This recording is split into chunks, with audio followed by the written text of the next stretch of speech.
vacations. We need blue strips for all the time we spend waiting. We gon' kill for what we owe, Joe, we not playing. Mr. President, I think it's time we get paid. I watch all of my people die. Why your people try to act like we commit crime? Get killed on TV, got our kids scared to go outside. It's time you pick a side. Before we turn this bitch up, Mr. President, better fall in line. Yeah, we don't need loans, we need what we owe. We need police to stop killing sisters inside their home. And when it happened and we burn this bitch down, they need to stop telling us we was wrong. Ay, and we need unity. We need the government to stop bringing drugs in our community. They better stop playing, we not the ones. You got guns and we got guns. We'll kill if you play with our funds. Yeah, how we supposed to restore when they won't give us more? When they got knees on our necks when we walk out the store. How we heal when they go to the park, kill a 12-year-old boy. For killing, we ready for war. Yeah, and we need reparations, we need vacations, we need blue strips for all the time we spend waiting. We gon' kill for what we owe, Joe, we not playing. Mr. President, I think it's time we get paid.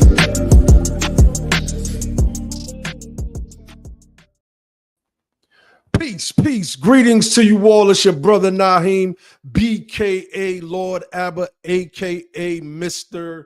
Just the Facts. Mr. Just the Facts family, what's going on? Shout out to everybody. I see the fam in the building. Got brother Ali jumping on real quick. We gonna chop it up tonight. What's good, bro? What's the deal? I'm just trying to bring up my computer so I can pull all of those links up and stuff. We can talk about some of that stuff. Indeed. Right now I'm on the phone. Okay, I got you. So we just want to talk a little politics tonight, but we want to put a little bit of focus on immigration. We believe that that's going to be a key issue in how many of us who are not enamored by party politics vote.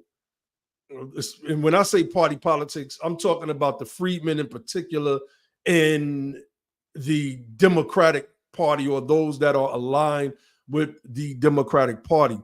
And I want to touch on that. I want to touch on a little bit of Kamala's record. I see the fam in the building. BTP Riri is on deck. What's going on?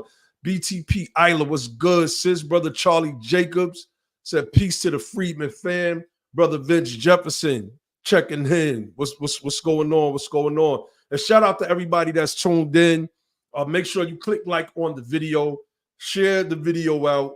If you're watching on Twitter, come on over to the YouTube channel, subscribe to the YouTube channel, hit that little bell icon next to the subscribe button so that you will be notified every time BTP goes live and drops its dynamic content. And let's build. Let's build, fam. Let's build. It's we didn't come on all last week. What's going on, Sister Queen B? We didn't come on last week, just kind of getting things in order as an organization. For those of you that don't know, we run a 501c3 called United Sons and Daughters of Freedmen. I know most of the people that follow this channel, they know that that's our nonprofit. And just the thinking and the planning that goes into it. And I'm at year 4 of the plan that we've set out at BTP. And in year 5, I said I was going to start making my own forays into the political sphere. So, we're approaching it. Everything that we set out to do is coming to fruition. We have taught the family a lot of information. Whether people will admit that or not, we've been pivotal in actually elevating this reparations conversation to a place that rivals the scholarship on the subject and challenges some of the scholarship by those that may be stuck in their ways a little bit, and that has caused a little bit of contention, and that's normal. A lot of that is normal. I was reading some years ago that there were 3 stages to a revolution. And the first stage is just radicalism. Everybody's loud. The cacophony of all of the different voices is out there. And it's hard to discern who's who. It's hard to discern who's who. The next phase were the voices of reason. So the voices of reason, they will start to elevate out or from beyond the let me know when you're ready, Ali. The voices of reason will start to elevate from out of that noise. And they're able to put the things in place that need to be in place, just mentally, through their own research, through their own study. And then the practical men of action. And when we say men, we mean men and women. What's going on, brother James K? Practical men and women of action, that creative minority that you hear Ali speak about when he's quoting what Dr. King said about it doesn't take everybody to do all that we need. All it takes is that creative minority. And we as an organization, we as a team, Be the Power, we're reaching that place to whereas we are kind of separating ourselves. And we don't say that in an elitist or bad way. We say that because we know what needs to be done for our people. We've eaten, breathe, and pretty much sleep this stuff 24 hours, 7 days a week. Is some of the first things that we talk about every single morning for the past several years. On top of the fact I've been building with most of these bros for the past several years. What's going on, brother Dre? And that's where we're at right now. We are at the practical men and women of action stage and phase of this revolution. And that's what we're witnessing right now. My sister Sunny, shout out to my sister Sunny Johnson. She calls it a renaissance. And I agree with that. I definitely agree with that. What we are witnessing is a political renaissance, but it takes the radical revolutionary voices to step up and create the reshaping of the society. And that's exactly what we're setting up to do. We're setting up to reshape our narrative in this country and retake our narrative. For decades, we've been allowed, we've been allowing people to talk for us. And those voices that were heard, a lot of the times they didn't have all of the information, but they were still champions for our people. I believe that in this day and age, we have all of that information. So, I think that we're gonna do the things necessary to bring our people out of the darkness and into the marvelous light. So we're gonna be talking politics. And again, Ali, if you hear me, just let me know when you're ready to jump in, bro. I got it on solo screen. And let me see. I just heard somebody else jump in. Check. Hold on.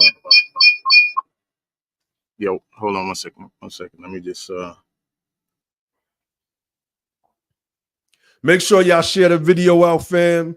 Make sure y'all share the video out. Make sure y'all follow our Twitter pages at BeThePower1. Make sure you follow the United Sons, I almost said Moorish, Ali, United Sons and Daughters of Freedmen Twitter page at Freed1865. And, support the platform. You could use the super chat feature. Hit us up on that Cash App. $ Be the Power. Subscribe. And we are, just want to talk some politics real quick, Ali. Trump is going in with Elon Musk. I'm thinking about streaming some of that. I'm not sure at this point, but I'm thinking about it. What's your thoughts on what's happening in the political world and all bonds and all that good stuff? All that good stuff. Yeah, so look, he's the candidate, man. So what he has to say should be covered. You know what I'm saying? I think it's important that we cover what it is that he's talking about, and perhaps he'll go further into his agenda, right?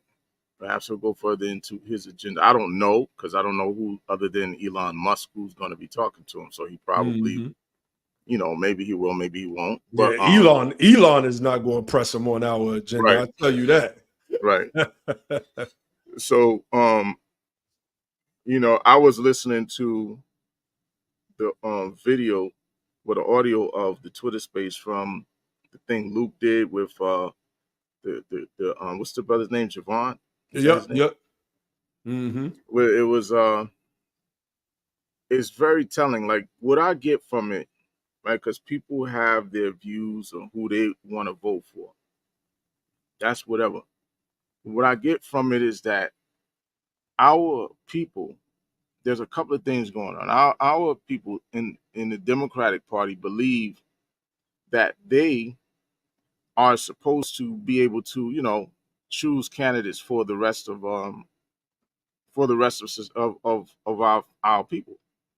And if you don't go along with who they choose for you, because without a doubt, Kamala was chosen. She was selected for us. That didn't happen by way of any democratic process, which we talked about the last time we spoke on the subject. And so, you know, our folks play right along with that. Instead of looking at it, for what it is, and I was saying earlier to someone, they should have listened to Obama. Let it be an open primary. So it has some semblance of democracy. But that's not what happened. The candidate was selected for us. Everybody's supposed to be happy with it based on the fact that she has melanin, and that's it. And what I seen in that Twitter space with Luke and the other chick from Florida and the way they were going at the brother was that, this thing gets very vitriolic in terms of like how we approach each other, even though just because we don't see eye to eye on certain things. It's like the type of energy that people have. It's like if we was in the street, it would be a brawl. Like, you know what I'm saying? It's like that. It's that critical. It's like it would be a brawl. Now, you don't see that with other folks.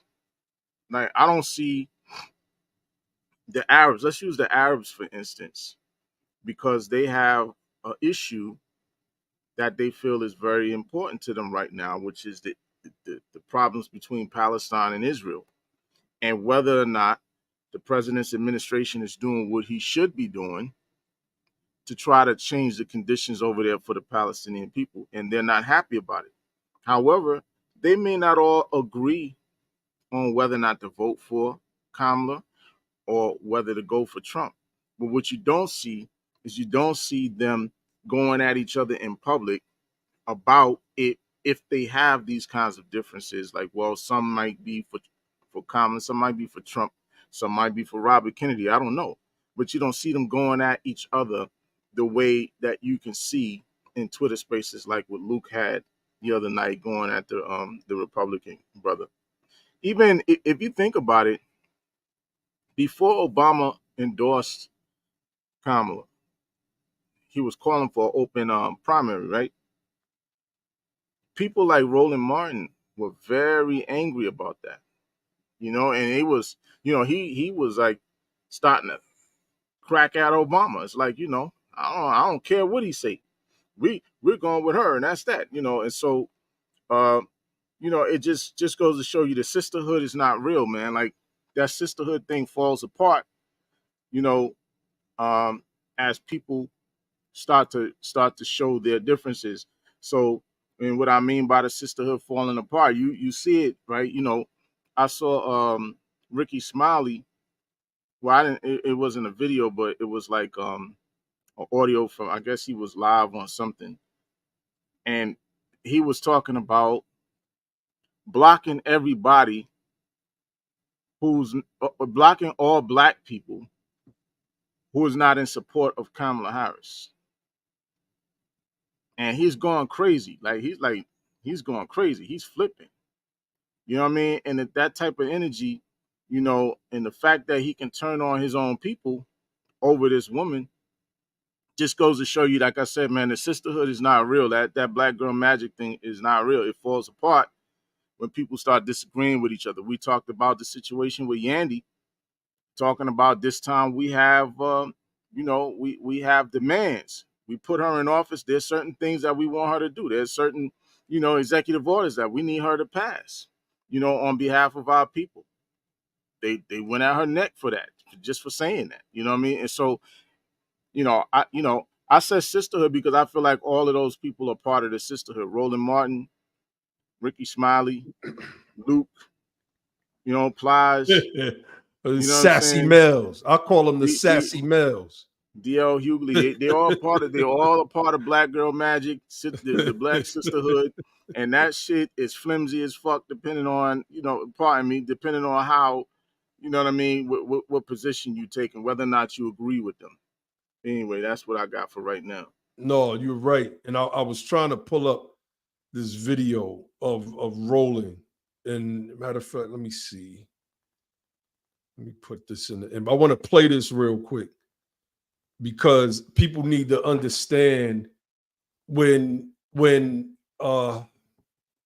Ricky Smiley says that you should block everybody that you know on social media if they're not supporting Kamala, then that goes to show you that these people like that, Isaac Hayes III, he called himself responding to me, basically saying that I'm beneath him and he's levels of. I know he's a part of the sisterhood too. He's a part of the sassy sisterhood as well. I remember in a live discussion with the misandrous Ebony K. Williams, he was one of the men that was in the chat that was cheering her on while she's dissing our men. And he comes on Twitter and does the same thing. So, that's the term that I use for him, Roland, DL Hughley, and all the rest of these soft simps that believe that you should just forget your interest.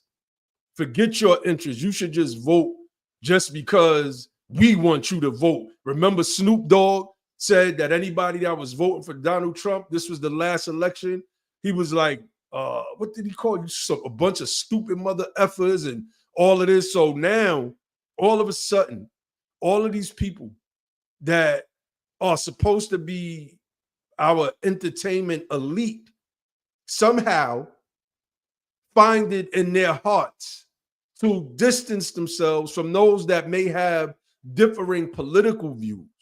And it's sassy energy. And you call it right. You called it right by saying that it's Black Girl Magic being displayed by these males as well. And I want to play this Roland video. I want you all to listen to this. This was Roland in 2019 in Athens, Georgia. I didn't know that the dude was in Athens. I damn sure would have rolled up on him. We would have had a debate right there on the spot, and that's a fact. But listen to what he says. What I'm trying to say is we see example after example where every single vote counts, which means that if there's somebody who is sitting in your house, who's eating your food, who's sucking up your Wi-Fi and your heat, if they are not going to vote, I suggest you tell them it's time for you to find another place to live. Kick them out. Kick them out. If you date the brother, he want to give you a tap on your shoulder, you like, that ain't happening unless you vote. Oh, no, you can't get none unless you vote for the Democrats. So, right, and as you said that, come on.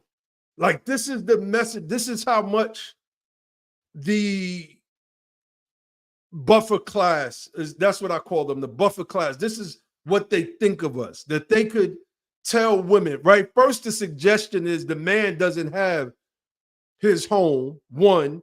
The second suggestion is that they may share the home, but the woman has all the power. You can just kick the man out of y'all's home. How if it's y'all's home and both of y'all's name is on the lease because he doesn't want to vote for the candidate that you want him to vote for? Because that's what Roland means. You as a woman should kick that man out the house. And then that was COVID, Ali. That was COVID. I tell a story about my parents, right? And I think it's important because it just goes to show you that real people can actually coexist. My father was a Republican. registered Republican, always was, never changed. My mother was a registered Democrat to the day she passed away, always was, never changed.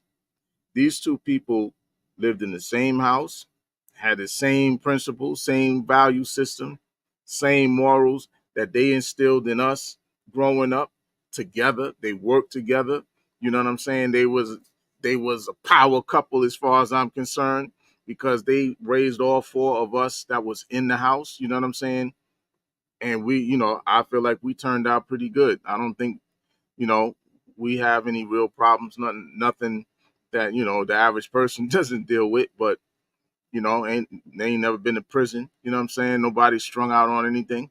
So it is a situation where, as an example, that people can coexist and be in alignment with two different parties right in the same house. I've seen it. I grew up with that. So I know that's a fact. And these people don't think that that's a possibility.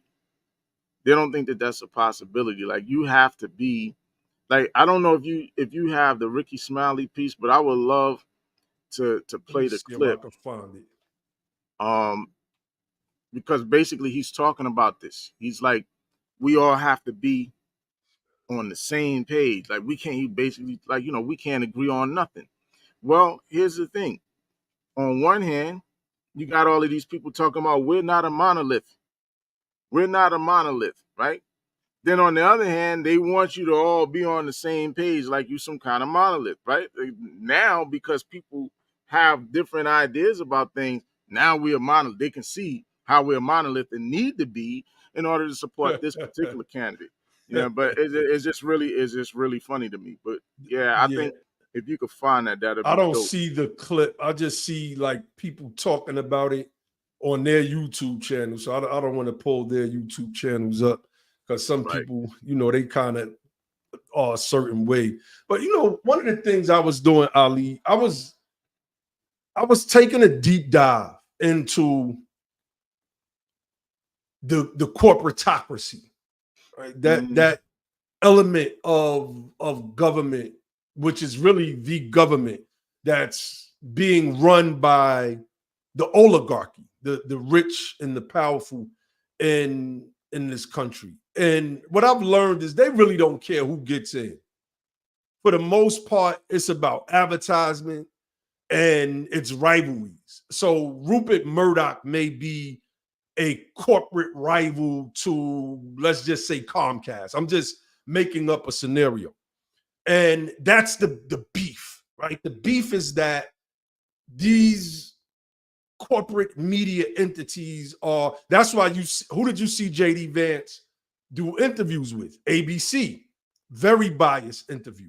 I mean, I watched it today, just and I'm like this, we don't care about none of the fluff. We don't care about some of the things that some of these people are talking about. This dude, JD Vance, said that black farmers got the money based on the color of their skin, which is just absolutely wrong. They got the money because it was owed to them. This is something that we covered on this platform as well. But outside of that, I was able to see, what happens if one of us decides that we're going to run? What happens if one of us gets big enough to whereas we can make a legitimate challenge to the presidency in a way that a RFK is, right?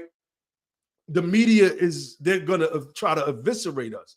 I watched the CNN interview with Dana Bash with JD Vance, and it was crazy. And I can't wait to see Kamala Harris's videos, and I'm gonna play a video clip of that in a few minutes of Kevin O'Leary speaking about how Kamala, he's advising on her campaign, this billionaire. And his thing is just get the money, raise $1 billion. And that she should not talk to the media. She shouldn't roll out anything insofar as policy until she raises another $200 million. I'm like, whoa. I believe that when your campaign is over, and somebody could correct me if I'm wrong, I believe you get to keep that money to some degree. So I don't know, if they think she can win. I don't know what the what the thing is, but a lot of these people that are backing Kamala Harris are protecting their own interests. And some of them they're just corporate Democrats for the most part, and they want to keep that corporate thing going. If Trump or Obama is in office, it doesn't matter to these people. They just want to be able to be in control of the levers of power. And that's what that balance is about. And I did some research with Biden. You know, he was called Senator Credit Card at one point, or Senator MBNA, the Maryland Bank National Association. And this was the same bank that was bought by the Bank of America in 2006. And this same group funded Barack Obama's campaign and was probably the reason why Biden was on that ticket. Because I'm like, why did he choose this old segregationist as opposed to another young, vibrant candidate that you could look to the future, right? Right now, you wouldn't have an old, decrepit Biden that can't string together two sentences properly in a debate. You would have that young person, somebody that's in Barack Obama's age range, that has all of his or her faculties right now. But no, they chose Biden because Biden is one of them. He's one of them. And when the bank crash happened, well, what happened? No, none of those people were ever prosecuted. They were never prosecuted. Not one. And the people that took the hit was the small mortgage brokers, the loan officers, the loan appraisers, and people that actually bought homes. These were the people that took the hit. I started doing research, Ali, and this dude Biden was behind every piece of bad legislation that hurt us. And Kamala is going to continue that. Biden voted to repeal Glass-Steagall. And I had to look this up. And in summary, Glass-Steagall was like the protective apparatus, almost like a firewall that protected investment and commercial banks from doing the stuff that they did anyway once Glass-Steagall got repealed. This is why they wanted it repealed. And this led to that crash, bro. This led to that recession. The repealing of this one act was the major domino that fell, and that affected us because we know that Obama targeted the banks. He targeted the same banking industry, and he didn't target them by prosecuting them for the greedy criminals that they are. He targeted them and said, whoa, you got your legs knocked from under you. Let me get you some crutches until you could get back on your feet and finish raping the rest of America. And that's exactly what happened. And if you look at a lot of the bills that Biden passed, man, he was responsible for the NAFTA bill, the North American Free Trade Agreement bill. And I think that this is important because if you look at that bill, when you break it down and how it affected American freedmen communities across this country, it was one of the things that destroyed us. I want you to couple that with the report that came out that said how Barack Obama's housing policies destroyed the Black community. So at every goal, we have to keep starting from scratch. We keep getting knocked down. So we get knocked down with the NAFTA deal because what happened was with this trade agreement, these companies just started moving their factories out of places like the Midwest down into Mexico where they could get cheap labor and have an expansive bottom line, because that's all the avarice care about in this nation is their bottom line. And this removing these factories from these regions where a lot of our people work hurt us. Then we got evicted from our homes because we couldn't keep up with rents and bills. Then you come in a few years later as the president and you usher in millions and millions of immigrants who now live in the very places that we couldn't afford to keep the rent up at. Like, I had to really look into this, bro. I had to understand, why are we here?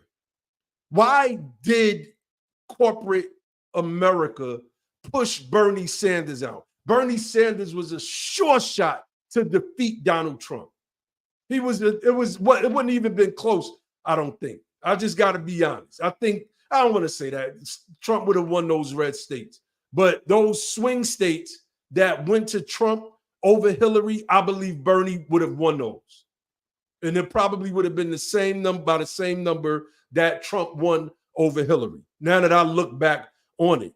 Why did Obama choose this dude? Because he was in the pocket of the banking industry. And this is stuff that the average American freedman does not understand, and we need to know these things. You're excited about Kamala Harris. She's an extension of we could say the Clinton era, but Barack Obama came in and put his own spin on a lot of these things. And Biden's crime bill, I mean, like, his crime bill doubled our prison population, and he just criminalized us. And this country went along with it, of course, all for the interest of private prison owners. Private prison owners. Those same bills, remember, because I remember living through this. I've had my doors kicked in them New York City apartments. I've had my door kicked in and them throwing a flash grenade, a small percussion grenade inside of a housing apartment project. The damn closet door fell off the closet. This is a fact. And I could call my soul witness up, my bro Shug, that, because we had our little, it wasn't no drug spot. It wasn't no drug spot. That was our hangout spot. And we never sold drugs out the place, but because they suspected that we did, and that's all they needed, they violated our constitutional right. They did. They violated our rights, our Fourth Amendment rights specifically. And I remember how them cops looked when they came in. They looked like soldiers. They looked like soldiers. And now we're going to forget all of this. We're going to play to this whole Kamala Harris, she's supposed to be this black woman, and we should forget about everything else, and we should block anybody that is not for this quote unquote black woman. Forget what her policies are, and if those policies are going to hurt us. No, we can't do politics like this anymore. And that's why we're here. And our voices are only going to grow. They're only going to grow. You want to touch on any of that, Ali? Voices are growing. They are growing. And, the beautiful thing about what's going on right now is that it's not a repeat in terms of the energy coming from the black community. It's not a repeat of Obama. They would like for it to be that. They're trying to pretend that it's that. Some of them will try to say that, like Charlemagne, maybe, that, this is reminiscent of the Obama time where everybody was on board, and that's just not true. It's not true. And it's this time they can't say, right, because obviously before it was black men are the problem. But they can't say it now because there are a lot of women. There are a lot of women who are also taking the same types of stances that the men are. So they can't blame it on and say, black men, this and that. It's not that. So, the voices are growing just by virtue of the fact that, you see so many sisters now, taking positions about her, and it's just not the norm. It's not the same as before. And then I think that's what's really frustrating them so much, and why you see so many of these smart people. Like, I wanted to say this. I was talking to a few professors on Facebook about Kamala Harris and her blackness. And what you see is not just with the issue of her blackness, but even with the idea that she's some kind of champion for black people at this point. What you see is intelligent people, educated people, people that you would under normal circumstances called smart, look at as smart people, crash out all over the fucking internet over this woman. You know what I'm saying? And over the fact that all black people are not on the same page regarding the support of this woman. So, and it's just really crazy to have conversations with, educated folks, degreed individuals, like I said, professors. Some of these cats that I was talking to were professors at universities, and they crashing out, man. Like the logic, the common sense, and the reason has gone completely out of the window.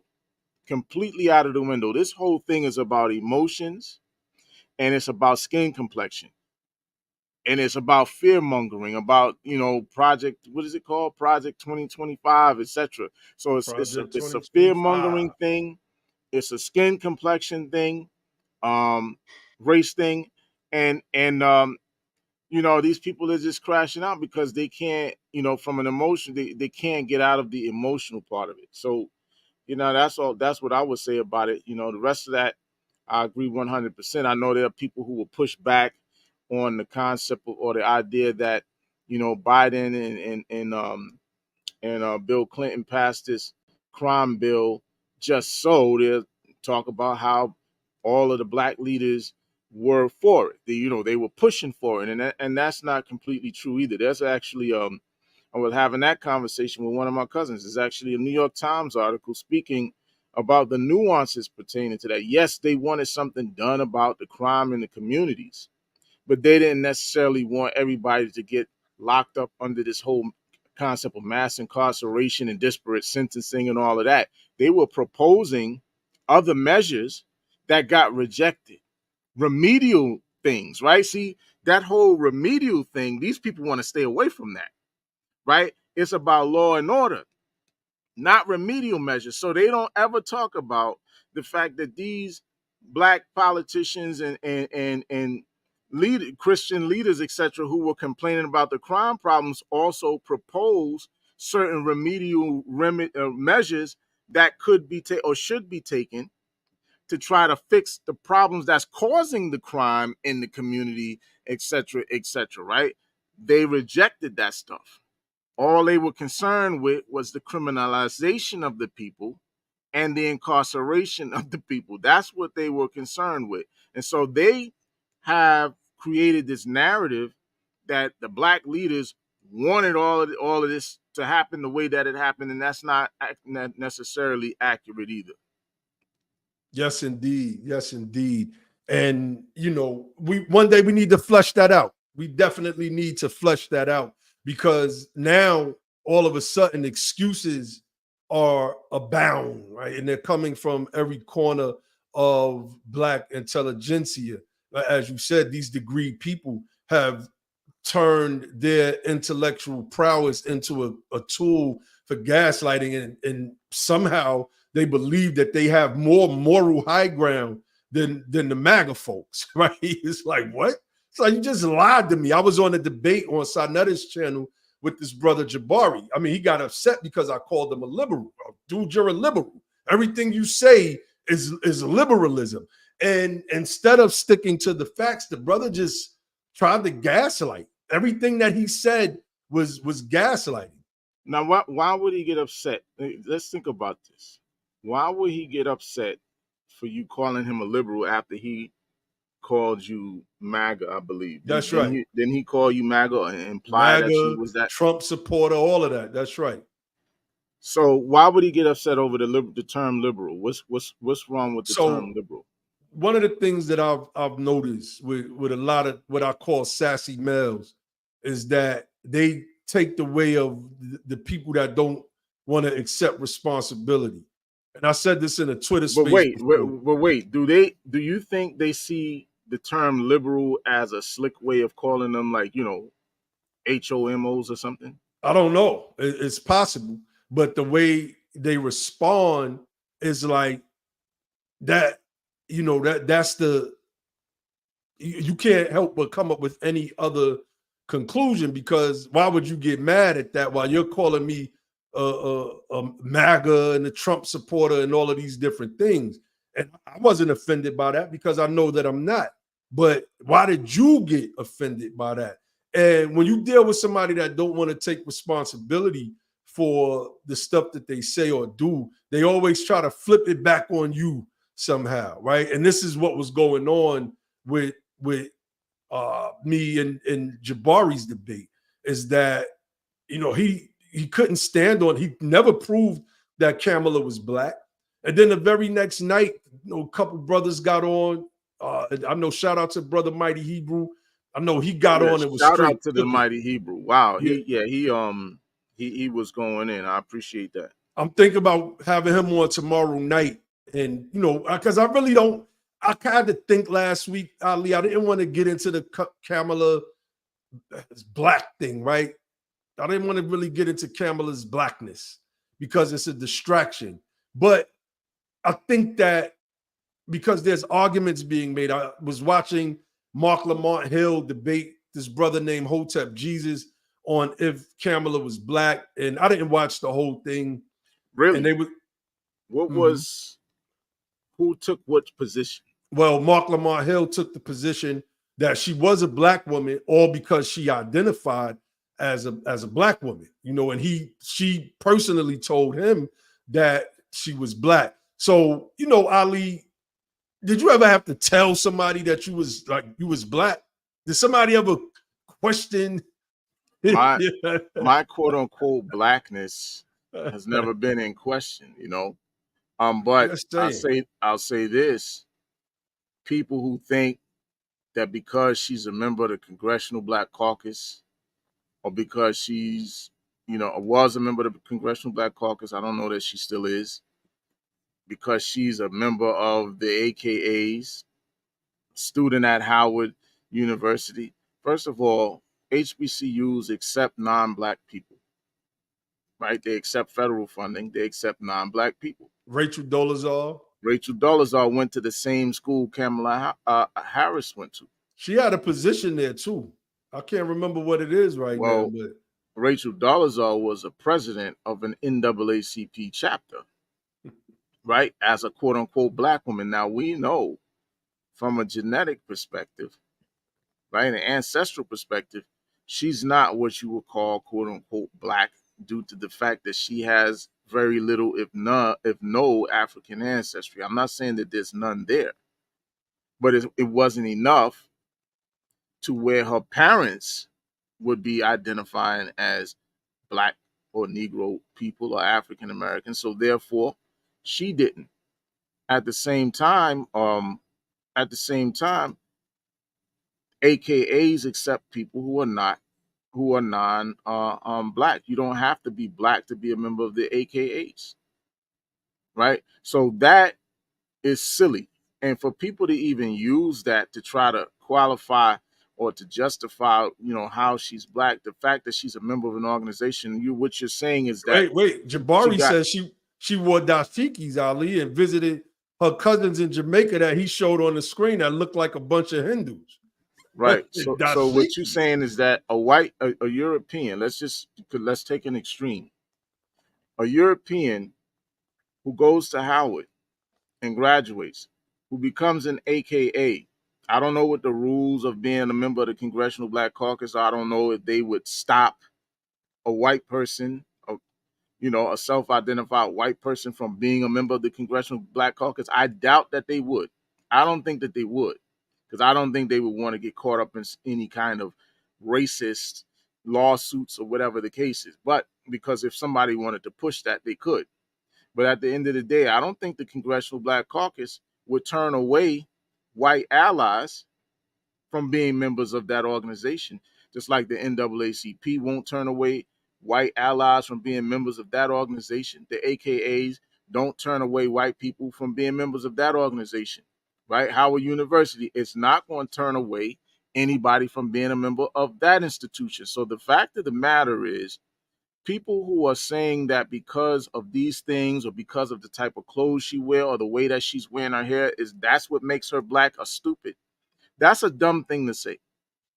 That's a dumb thing to say, because you have on one hand, either she's getting her blackness from these institutions or being membership in these institutions, or she's inheriting her blackness from her Jamaican father. Right? It's got to be one or the other. You can't say because she went to Howard and you know what I'm saying, and she has some melanin and she was a member of the AKAs and she was a part of the Congressional Black Caucus, and you can't say that that's what makes her black, because that's silliness. All you got to do is look into the what those organizations are about. They don't turn people away. Yeah. So go ahead. Mm-hmm. Because I pulled this up and I just seen something that made me chuckle, because I don't remember, and I know we covered Dolezal a couple years ago, but this is her name. Nkechi Amare Diallo. Right. That sound more blacker than Kamala, because Kamala is a straight Hindu word. It's just Devi, I don't know if I'm pronouncing that correctly. I believe it may be Devi, I think. I believe, right? Her mother's Shaimala Golapan, right? So I mean, I'm just saying, this Rachel Dolezal's name is Nkechi Amare Diallo. Can we not argue that she's a black woman, right? Lamar, I would love to get Mark Lamont Hill and have that debate with him, right? Not just on her blackness, but a series of other issues. What you say, Ali? Because it's arbitrary, and it's all based on emotions, and it's based on emotions, right? Membership in blackness is based on emotions. Let's just be honest. It's based on emotions, and it's based on in the case of Kamala Harris, what they're doing is they're upholding this concept called the one drop concept that the Europeans came up with for the purposes of racial purity, right? They were trying to maintain the purity of the so-called white race. So by doing that, they designated other people as other things, particularly Negroes or black, based on certain degrees or amounts of quote unquote African ancestry, or what one colonial law, I think it was a colonial law, it might have been a South Carolina law, Virginia, I can't remember off the top, but one of these laws referred to it as the African taint.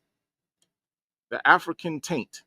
How much of the African taint you have determines whether or not you are a Negro or a black person, etc.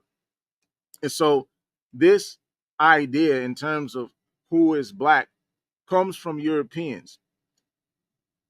Even if you talk to certain people who are arguing on behalf of her, and I'm not trying to stay on this, but I mean it's a part of the national conversation. Yes, so I mean it is what it is, right?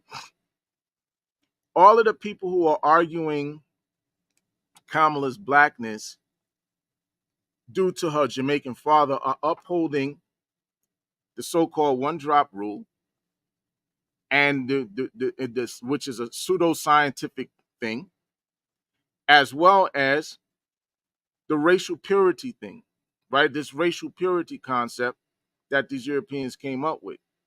So they do that to keep people who have been whose blood has the African taint from being able to claim that they're white. This is what happened with Plessy, right? In the case of Plessy versus Ferguson, this man Plessy was considered one eighth black because of his great grandmother had African ancestry. So they considered Plessy in Plessy versus Ferguson. Plessy was 1/8 black, 7/8 white. Right? It's a number of sources that talks about this. So you can look this up. Obviously, phenotypically, this man, as a matter of fact, someone spoke on it. I don't know if it was Du Bois. I was reading something with somebody, I think it was Du Bois, spoke on it, where it was saying that just by looking at him, you wouldn't see a quote unquote black man, this man Plessy. Right? You wouldn't necessarily see that, right? Because he was, according to them, 7/8 white, 1/8 black, right? This is all pseudoscientific bullshit, but this is what they were dealing with.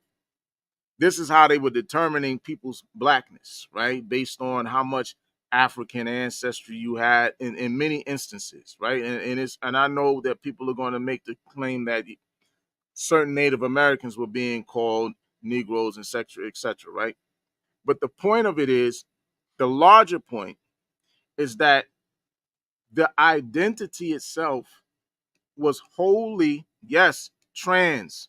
This identity was wholly dependent upon how Europeans viewed certain people.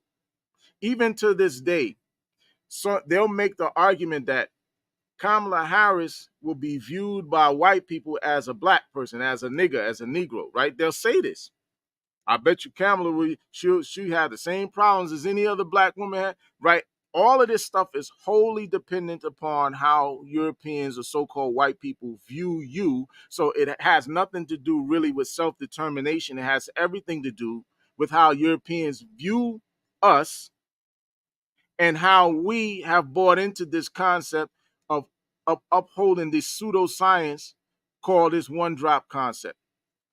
So blackness, on one hand, is inherited, right? She's obviously inheriting her blackness from her Jamaican father. That's what people are saying. She inherited the blackness from the Jamaican father. How do you inherit blackness? How does a person inherit blackness? Right? Is it a black gene? Is it a genetic thing? Is it a genetic thing? The father is a mixed person, right? You can look at the grandfather. There's an image of like you showed the picture in the debate of the grandfather. The grandfather phenotypically is very heavy of the European stock. You can see that, right? It's very heavy there. So that means that the family's mixed. The father, Kamala's father, already admitted to having European ancestry. His father, you can see from his phenotype, has a lot of European stock in him. You can see it. You can see it. We're not going to play dumb and act ignorant, right? We see what it is. The man admitted what it is, right? He says, it's in my family. So the fact of the matter is, if you can inherit blackness, you can inherit whiteness, you can inherit Indianness, whatever the case is. The bottom line is, one side of her family is completely Indian. The other side is mixed. We don't know how much quote unquote African ancestry is in there, right? Because that's what people are getting her blackness from. It's not from his alleged Indian or Hindu ancestry. It's not from his white ancestry. It's from the fact that he has some African ancestry. And so because he has some African ancestry, that African ancestry, no matter how minute it may be, is what makes her a black person, regardless of the fact that all of this other stuff probably outweighs that African by a whole lot. By a whole lot. The African is probably, I would say, probably the smallest part, if there's any in there at all. It's probably the smallest part. Right? I don't know. I'm just guessing, but it very well could be. But look, right? It's definitely not more than the Indians part of her ancestry. It says that she was president of a NAACP chapter. Yes. In Spokane, Washington. Like she lived and grew up as a quote unquote black woman. Grew. So yeah. If let's just say she has a great grandfather that is, in the same, vein as Plessy. Can she not then claim that she's black, although her mother and father are clearly of European stock? And just say it. Clearly claim that, right? Because some of these people say it's just simply about what a person claims, right? But peep the lawsuit. Peep real quick. Peep the lawsuit.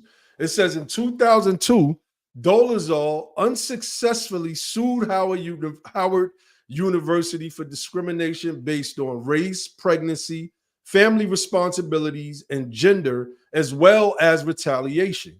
Her lawsuit alleged that she was denied scholarship funds, a teaching assistant position, and other opportunities because she was a white woman.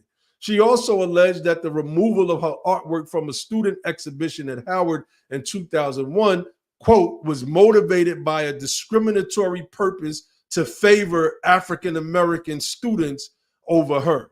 So it's like she lost that case. Yep. So, well, the truth, the bottom line is what she's saying in there. If that was her argument, it was true. Yeah, it was true. My point is, number one, you get to be culturally black when it suits you, and then you get to be white when you want to sue for discrimination. They keep saying Kamala Harris is both, that she's Indian and black. But when she won that senatorial election, I believe she was being touted only as being an Indian American woman. I went back, I looked, I didn't see headlines that said she was the first black woman elected, whatever in Oakland, whether it was the AG or senator. It said Indian woman. Those were the initial headlines anyway.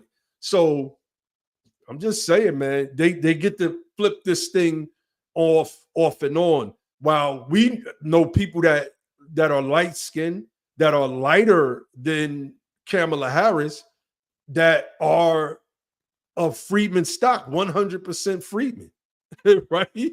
So it goes into the ambiguity of this whole racial thing that these Europeans created with the intention of placing themselves in what is it called? A great chain of command. The great chain of being. The great chain of being. Yeah, it's like that's kind of like the foundation concept for the colorized racial classifications that Blumenbach and these other guys came up with. The great chain of being. You can look that up, but it's like, yeah, that's kind of like at the root of where all of this stuff is coming from.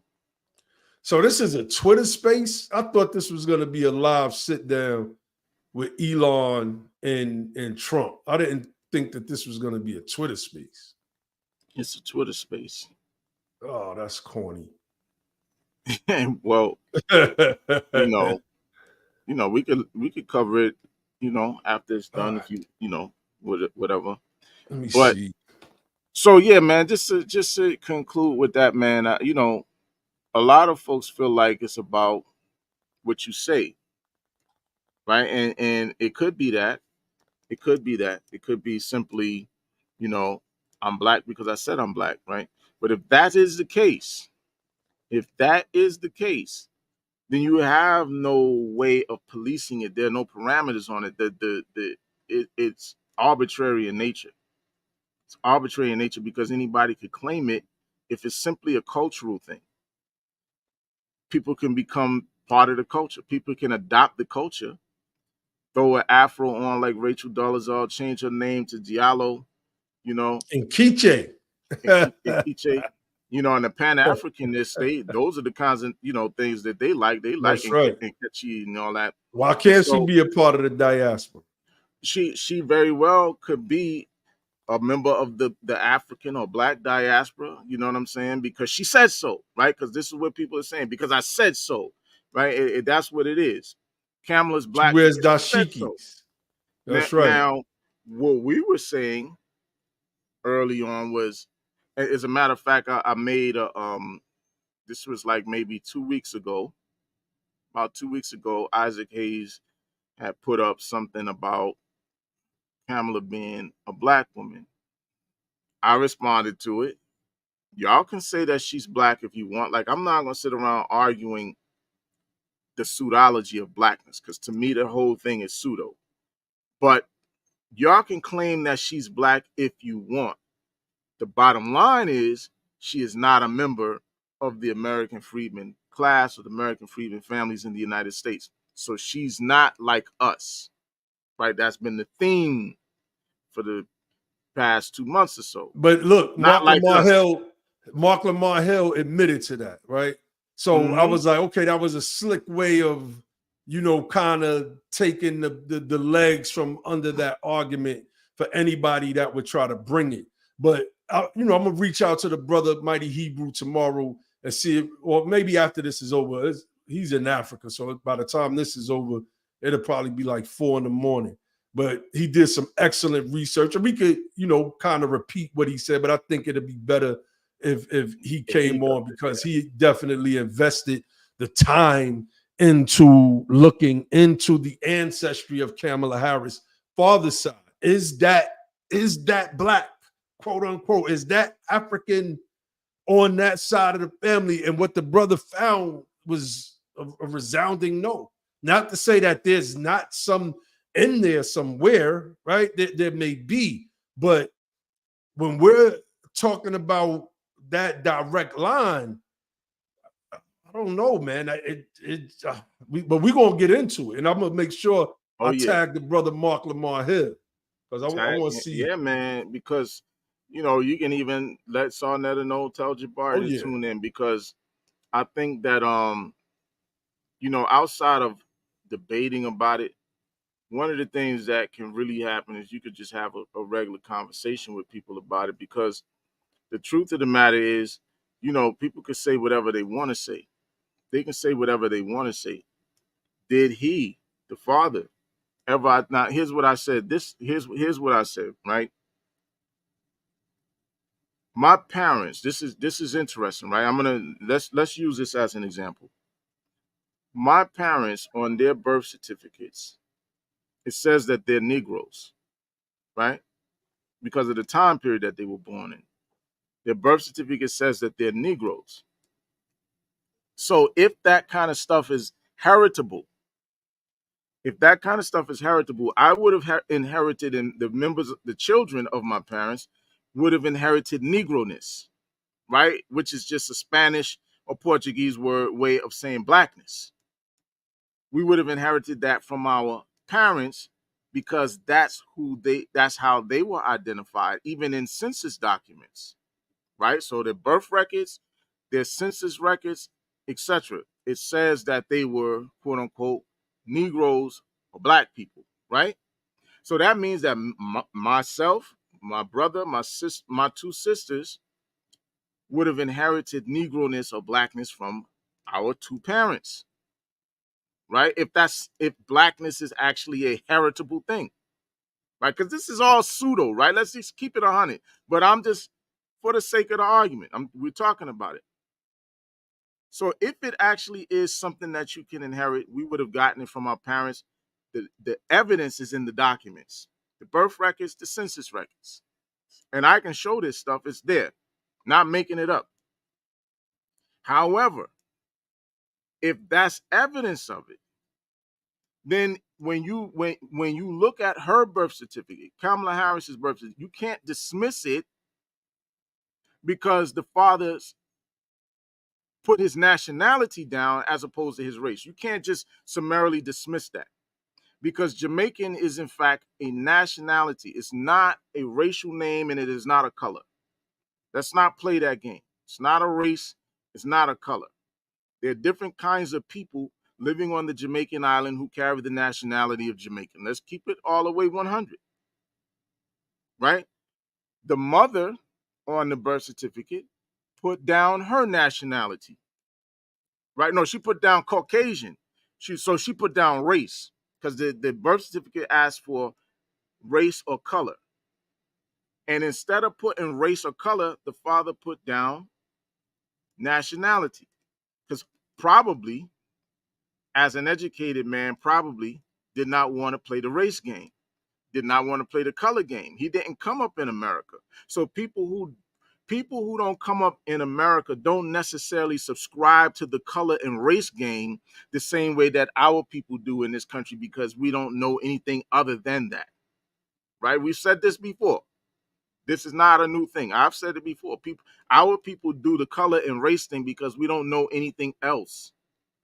That's it, right? Let's keep it 100, right? So if you take blackness away, they don't know what to do. It's like, well, if we remove blackness, then what are we, right? This is what is going to wind up coming up, because they don't know anything else, right? They can't think about it from a nationalistic perspective. Being American is not enough, right? We have to be a distinct group.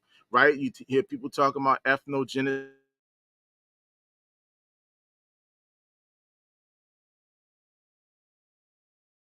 You muted, Ali. If I inherited Negroness or blackness from my parents, and the birth records are evidence of that, then her birth record is evidence of her inheriting whatever it is that they were, Caucasian and Jamaican. Jamaican is not necessarily black. Caucasian ain't black, right? And I know that Indian people were classified a certain kind of way in this country as members of the white or Caucasian race, right? Somebody tried to lie. One of these educated people that I was talking to tried to lie and say that Kamala Harris's mother put down her nationality. Like, Caucasian is not a nationality. Caucasus is not a nationality, right? It's not an ethnicity. They tried to lie. This is an educated, like, these are educated people, people you otherwise think are smart folks, man. They crashing out, right? And so I was like, no. Caucasian was considered a racial classification. It's outdated, but it's something that was considered a racial classification synonymous with whiteness at certain times, right? In certain ways. So those people, Indians, Hindu people from that continent, from the Indian continent, were considered a part of the white group, right? And they probably had their reasons for doing that, right? I say that the so-called white group in the United States were including people in the white group for the purposes of perpetuating the myth of a white majority. But that's something else, right? That's another conversation. So the fact of the matter is, we know that they were classified as white people by immigration laws and stuff like that in the United States. But the bottom line is, if these things are heritable means something that can be inherited. If that's what it is, then the birth record for Kamala gives you the evidence of what she inherited.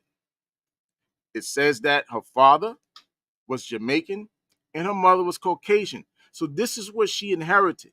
It doesn't say anything about blackness on there. Doesn't say anything about Negroness, and this is in 1964. In 1964, our people were being classified as Negroes in this country. You're going to find Negro on birth records. You're going to find Negro in census records of 1960. That's what you're going to find. He had the opportunity, and I'm going to show you how they tried to front with this. He had the opportunity when he filled out that California state birth certificate application to put down that he was a Negro, like other people who look like him were doing in 1964. He chose not Looked to. like him? I don't That's know, right. Ali. Like I'm talking about. I got if he was. I got you. The Supreme Court Justice, Thurgood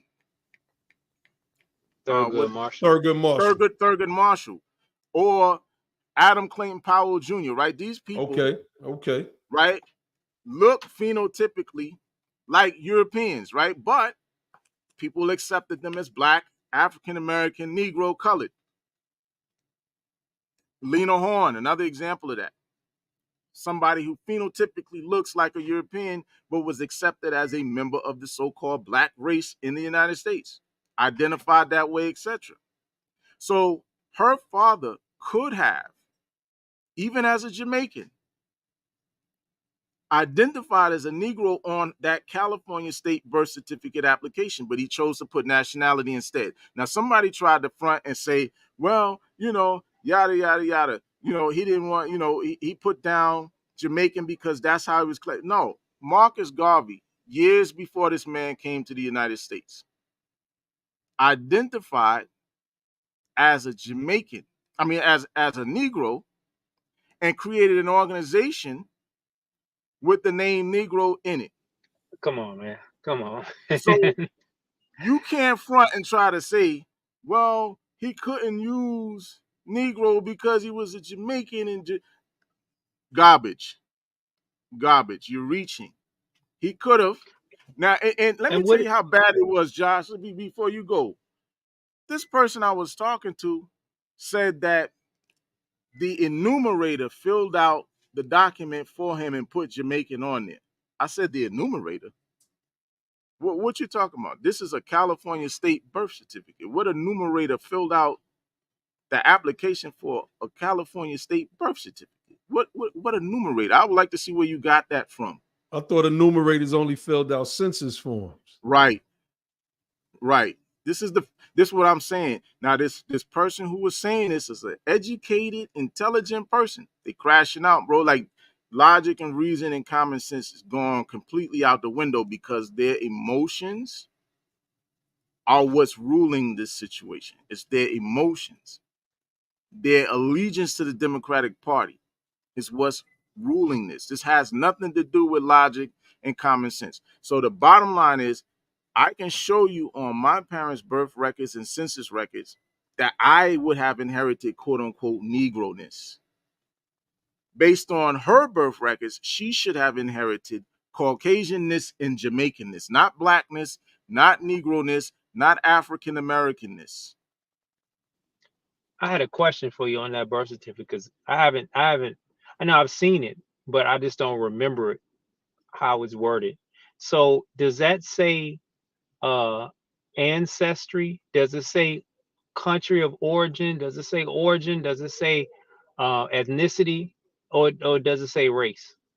When asking, It says color or race. Color okay. or race. So Jamaican is not a color nor a race. It's a fact.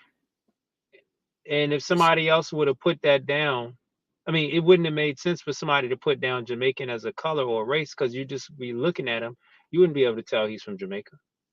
Right. He see because when you think, if you grew up in a place like New York, right? Think about this. Because we have a heavy Caribbean population here. When you think about Jamaicans, you don't think about somebody that looks like her father. You think about somebody that looked like Shabba Ranks. Many times that's the first kind of image gonna come to your head, right? Somebody that looked like that. For me anyway. I don't think immediately like light-skinned people. That kind of came a little bit later when people like Shaggy and Sean Paul and these guys start coming up, right? But these are people who are obviously mixed, right? They have European ancestry, Bob especially Bob Marley even. Yeah. So, but when I think Jamaican, I'm going to think about people like Garvey. I'm going to think about those dark-skinned people first and foremost, right? Yeah, there's light-skinned Jamaicans, of course, right? Obviously. But I'm just saying the first image that conjures in my mind is not a bunch of light-skinned people, a bunch of people that look like they could be Hindus or, Indo-Jamaican people and stuff like that. Because that's what her father looks like. He looks more like an Indo-Jamaican. He doesn't necessarily look Afro-Jamaican to me. Yeah, I wanted to say, oh, you about to bring we do records and facts and documents over on the side of the nation. Let's see. Right, and like Sister Shanna said, the birth certificate is initiated at the hospital. That's absolutely correct. There's no enumerator, right? You got nurses, right, who will bring the application there to you. I have kids, so I already know the process. I filled out birth certificate applications for all of my kids. So right? It says, And I supplied the information. It ain't come from no enumerator. I supplied that information. It says I don't mean to be all up in my face all up in the camera like that, but I'm trying to zoom in on my phone, and it says birthplace Jamaica, and then it says color or race of father Jamaican. Like, you don't have to put it says your birthplace is Jamaica. Why would you put race Jamaican? To me, what it sounds like is that somebody that's trying not to have any association with being a Negro. Absolutely. Or being a freedman, or Absolutely. being categorized as black, especially And when you operate in places as a University of California instructor. What says student and teaching fellow. I mean, you already put down that your birthplace is Jamaican. You can't say you didn't know. Again, there's the what 50 years or 60 years before that, Marcus Garvey was over here starting the United Negro, um, the UNIA, United and Negro Improvement Association. there you go, there you go. And you can't say you didn't know, but when it came to, you already put your birthplace was Jamaica. Then you coming over here and you putting color or race, Jamaican. Jamaican is not a race. It is. Marcus Garvey already came with some type of unity. Oh, we're one race with Negro, but you want to disassociate yourself with that by putting Jamaican. That's purposeful. That we don't need to act like he's naive and that's purposeful, especially when you understand the consequences of blackness in America in Come on. 1960s, Come on. and you probably understand the privileges of a distance from that blackness that Come on, come bro. with that by being of European ancestry, and you got mixed race ancestry. We understand the same thing too. Many of our look at me, and my people was lighter than me for the on my mama's side, and some on my dad's side too. But we had some people that was from all shades, like you know on my like my grandparents were on different ends of the spectrum of the skin shade. But guess what? All of them, not one of them put, "Oh, we American." No, not one of them on their birth certificate says, "Well, what Excellent country are point. you from? America." And then we put an Excellent American. point. No, we put black, we put Negro, we put color, whatever to let people know we are from our people over here. Mm-hmm. And to that point, you got to remember when Kamala was born, and this is why the question, well, I'm not going to bring it up. I'm not going to bring it up. But this is why you got to look at it. When she was born, her parents were not citizens of the United States. Neither one of her parents were citizens of the United States. They may have been permanent legal residents, right?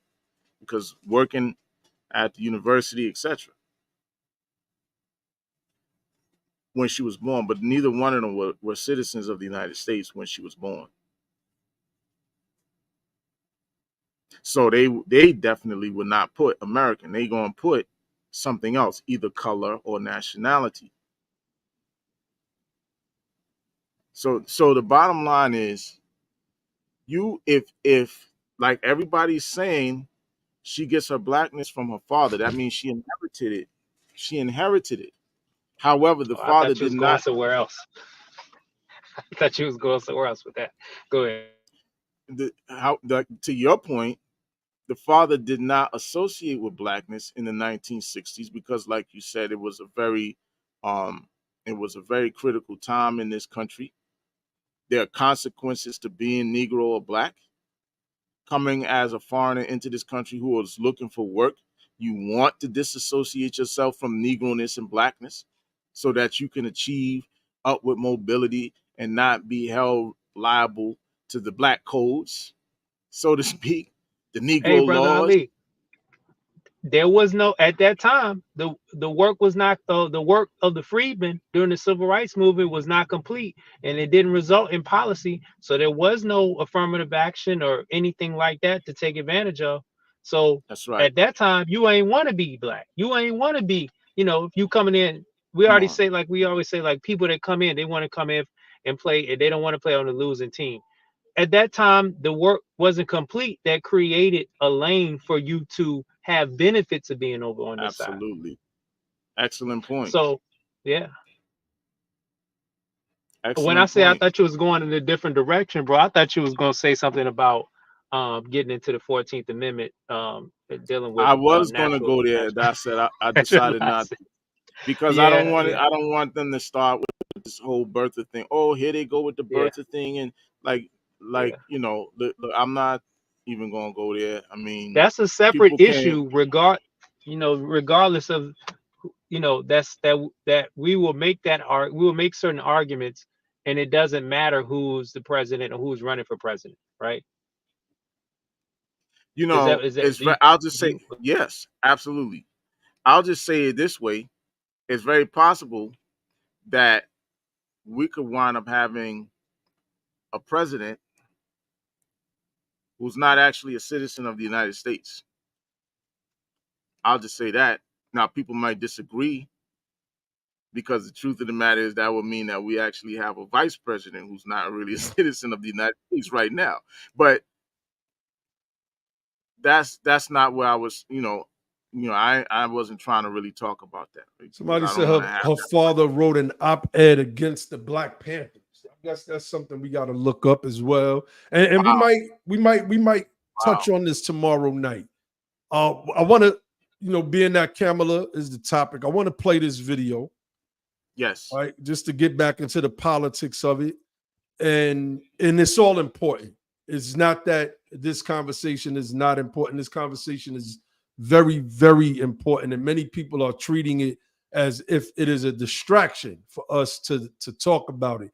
But we know that she doesn't have the lineages that we have. And this is something that we speak about all the time, that each of us have those 4 lineages that we can trace back to various great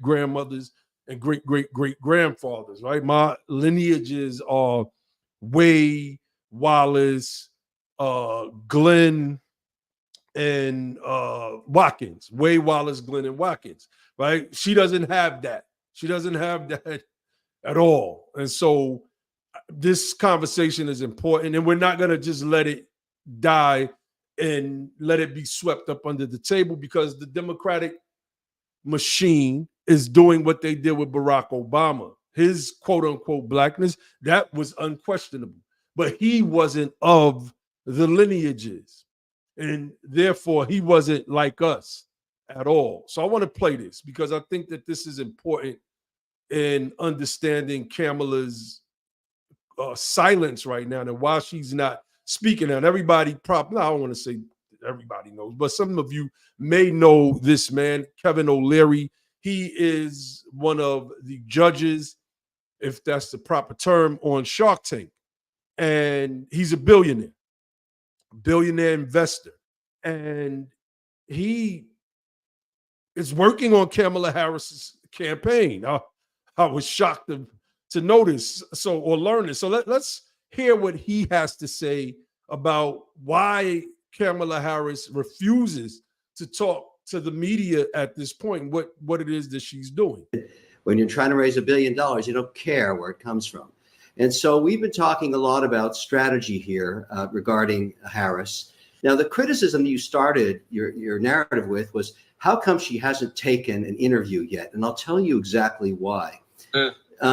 Fundraising is paramount right now, and she is knocking out the lights in low amounts and in high amounts. And so with her strategists last week, they decided they're not going to go in front of any press. They don't have to. They're going to get the euphoria of today. They will dominate the airwaves and social media today, right in to the convention, suck the air out of all the media then, and raise another, hopefully, $200 million. So the game doesn't start on policy until after that happens, because there's absolutely no reason to stop this momentum. And that's a smart move.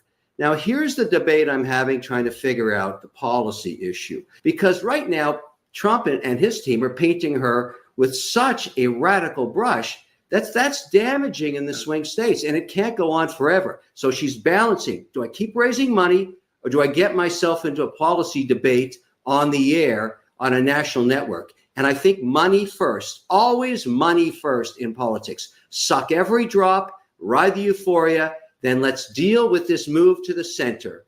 And that's when it's going to get interesting. Now, there was so much said there, Brother Ali. This guy basically said that, Kamala should avoid having any policy debates until she raises about another $200 million. And he feels that this is smart. And him, Kevin O'Leary, being a billionaire and an investor, he looks at this as smart investing. He's looking at this as a business deal. He's not looking at this. He said you don't lead with policy. This is what he said out of his own mouth. We're going to lead with making money. He said he starts off by saying trying to raise $1 billion is hard. And that's what they're trying to do right now. They're trying to suck. These are words that he used, suck the people dry of every dime, then get into a policy discussion. And don't notice what he said. He didn't say at the end of that clip, go to the freedmen or the quote unquote black community. He said, then move to the center, because the Democratic Party's number one playbook, or one of their number one plays, I should say, in their playbook is we gotta get the centrists and the moderates. That is another reason why Obama chose Jim Crow Joe Biden, because he appealed to the center. Those people that lean Republican, but they're not so draconian in their thinking when it comes to the country. Forget us, right? We heard Biden's speech on the floor about the crime bill, but forget us. I wanted to start with you, Josh. What are your thoughts on what you just heard from Kevin O'Leary? And that you got out, but at the end he said, after you raise that other $200 million, then move to the center. Well, I mean, it's good. It's good and insightful to. I mean, he spilled the beans. He gave us the game. Free game. And I mean, I'm glad he let us know that. That's right. But it also lets us know that we can't be naive and think that this game is going to be for us to benefit. We're like because especially like we're not. We ourselves should be a swing state, right? The freedmen vote should be like a swing state. It should be something to where we gotta have that, and it should be a fight over that freedmen vote. But it's not, raising money being the issue number one. That's because you're not fearing the freedmen vote. It should be because at the end you don't need money to cast a ballot. You think the money will allow you to. They know how that they can translate money spent into soliciting votes or to encouraging people to vote and to swinging a vote in a certain way. But it's actually the votes that get you to win. So the fact that the freedmen vote is not essentially operating as a swing state is a problem, and it lets us know that it was a smart strategy by the Democrats to pivot to a so-called black woman, because, and this is the reason why as soon as this thing was announced, I said we're going to have a problem, because the only thing that we're going to talk about is, and the same thing that when I jumped on and we were talking about, oh, is she a black woman? That's what they want us to talk about. That's the same thing they want us to stay stuck on. That's why they keep on putting out, like, it's almost like a counterintelligence. Like they're putting out straw man arguments, and they're putting out arguments and gaslighting on purpose to keep us focused on talking about her race and all that kind of. If I had my way, if I had like the ability to influence the millions of our people, I would say let's put a gag order on even entertaining any of that conversation, because the longer we do that and the more we do that, the more that's going to keep burning. It's going to take a while for that fire for the last pieces of that fire to burn out, and we won't have any time to build up any pressure to talk about policy. And that's exactly what he said that they don't want to do. So if in my opinion, what we should do is stop letting them put out the fake argument that they want us to stay focused and keep up on is she black? Like, that doesn't matter. What matters is like, you have to be able to account for this policy, for not having policy that is going to help our group. The people, the people that come from the race that you want to identify by, who cares if that's what your identity should signal is? I'm going to do something extra special for you because I'm coming from that group, and because my family members are from that group, and because I most can relate to that group, and because that's who I'm going to get a disproportionate amount of votes that come from that group that I represent. So I'm going to do something to fix that group. We're also the group that needs the most. So it shouldn't be, again, we should be a swing state in itself to where they have to come to us first and consider us first. What the Democrats did by going to Kamala was they said we don't have to go to policy. We can get them caught up in identity, racial identity, and then they'll be they'll be less likely to put pressure on her for that, because they'll be so easily duped into focusing on racial identity. So yeah, Yes, I'm back. I agree. And that's what's going on. And what do we know so far, Ali? We know what she said out of her own mouth. And she sat down with a trans man and discussed all of the things that she's done for them and what she will do in the future. She's had that sit down. On the campaign trail, she's speaking to pathways for illegal aliens to become citizens in this country. And we know that for a fact. And there was a clip that was shared, and we weren't surprised by it, other than the fact that this time she mentioned Friedman. But Ann Coulter, and shout out to our brother Dre, she she touches on this immigrant issue. And before I play that, I just want to say, and I need everybody to click. We got 201 people watching right now live. Most of those viewers are on Twitter. Go on over to the Be the Power YouTube channel. Click like, click subscribe, support the platform, fam. I mean, we do have to pay bills over here. We have to pay bills over here. And we would love for those of you who can to support the platform. That keeps us going. That definitely keeps us going.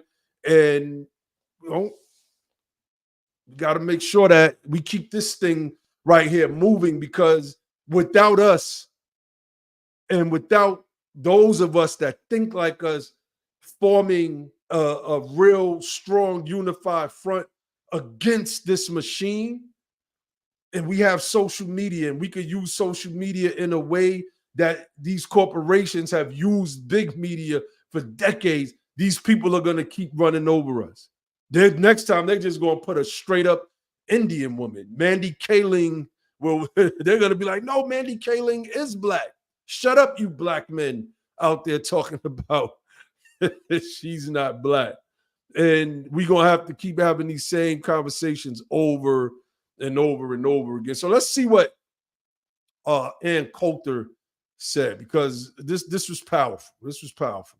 By legal, just amount of welfare, followed by legal immigrants, followed by American-headed families.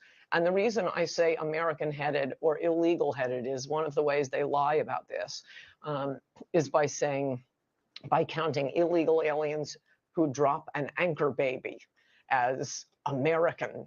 That's an American. And what does most welfare go for? It goes for the kids. It's the illegal alien anchor baby who's sucking in all the welfare to support his entire family. And no court and no Congress has ever said, officially ruled that the child of illegal immigrants is an American citizen. That was a footnote in a Justice Brennan opinion. It was dicta. It was not part of the ruling. And now everybody just acts like it's true. That is something that Trump absolutely could have changed with an executive order. The great federal judge, and boy, he's not a conservative, Richard Posner, he was for a while the most, I think he's retired now, but the most cited federal judge, absolutely brilliant man. And again, whoa, not a conservative. He used a concurrence in one of his opinions years ago to beg Congress to deal with this custom, this treatment of anchor babies, acting like the children of illegal aliens are American citizens. No, the 14th Amendment was written specifically about about former slaves. That's what it was about. Even the former Klanner on the Supreme Court said, this is about freemen. This is about former slaves. They are citizens. They were born, they are citizens of the jurisdiction in which they live. It is not about an 8-month pregnant Mexican running across the border and dropping a baby. You really think that's what the country was thinking about immediately after the Civil War? It is exclusively about Black people. Congress should. Yo, I mean, that was powerful. That was very, very powerful. So, Ali, I know you want to break that down, and the fact that she is using this terminology that we made famous in these days and times, brother Friedman, is it adds the weight to what she's saying and why we have to become politically active, why we have to become the power, et cetera, et cetera. So did you want to get into any of what she said? Because this is what Kamala is going to be running on. And if she becomes president, we have to make sure that we are armed with the knowledge and the information to push back and challenge this massive influx of these illegals, plus the ones that have come here already, and ensuring that they leave. We can possibly get the courts to do the job for us. So you want to get into that? Yeah, can you hear me? Yep. You can hear me okay? All right, so there's an article from The Hill, right, that was published in 2023, June 5th, 2023. I just put the link in there if you want to share it on the screen, or share it with the people, whatever. I just want to read from it.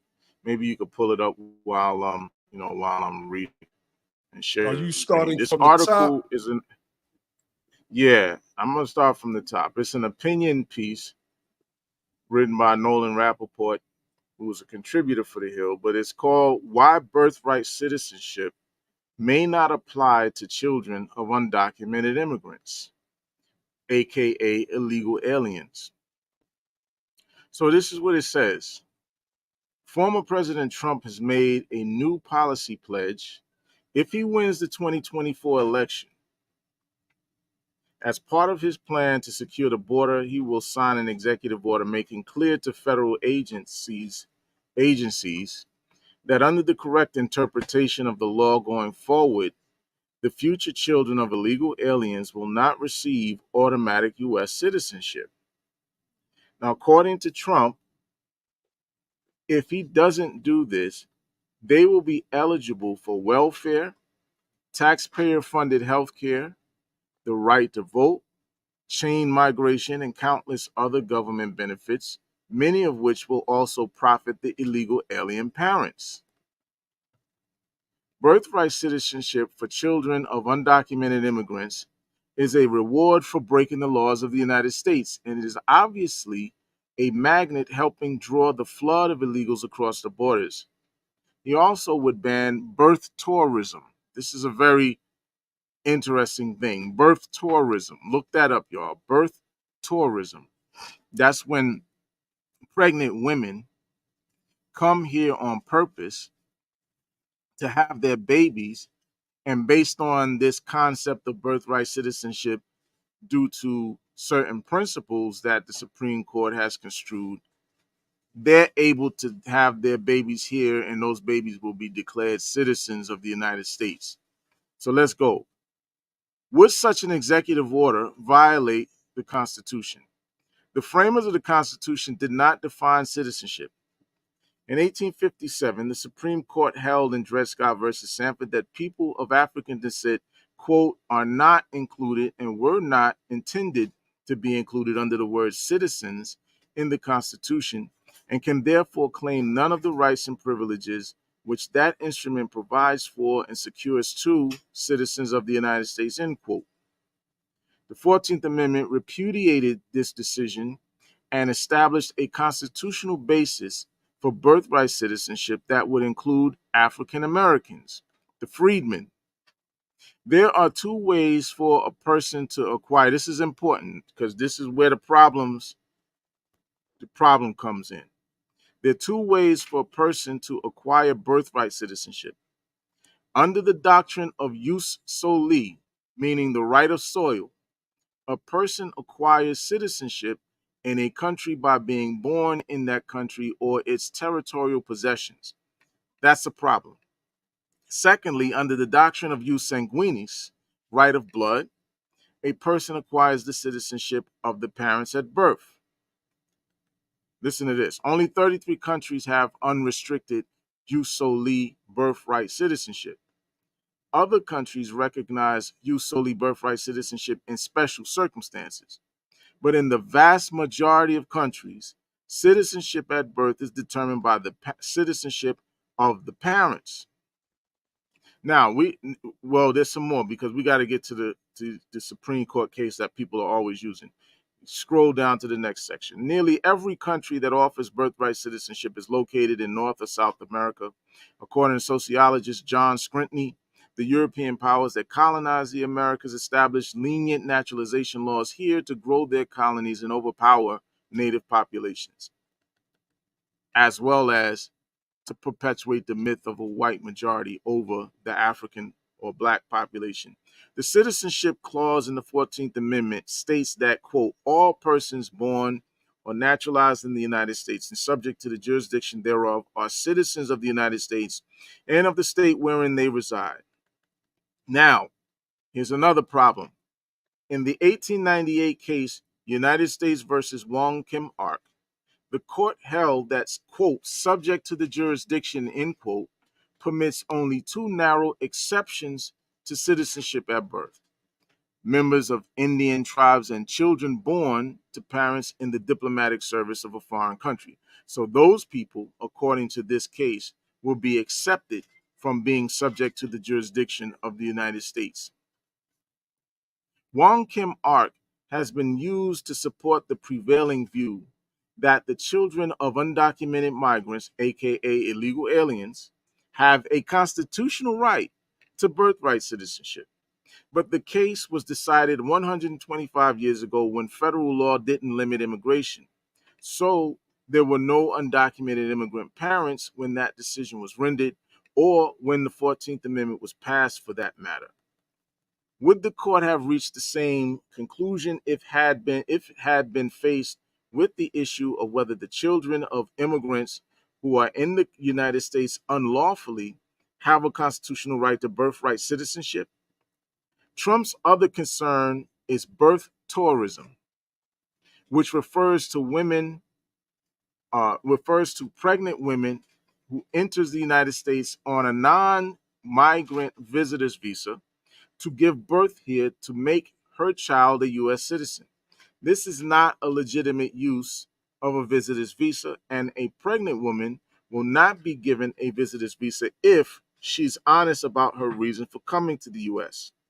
An entire birth tourism industry has evolved to assist such women to come to the United States.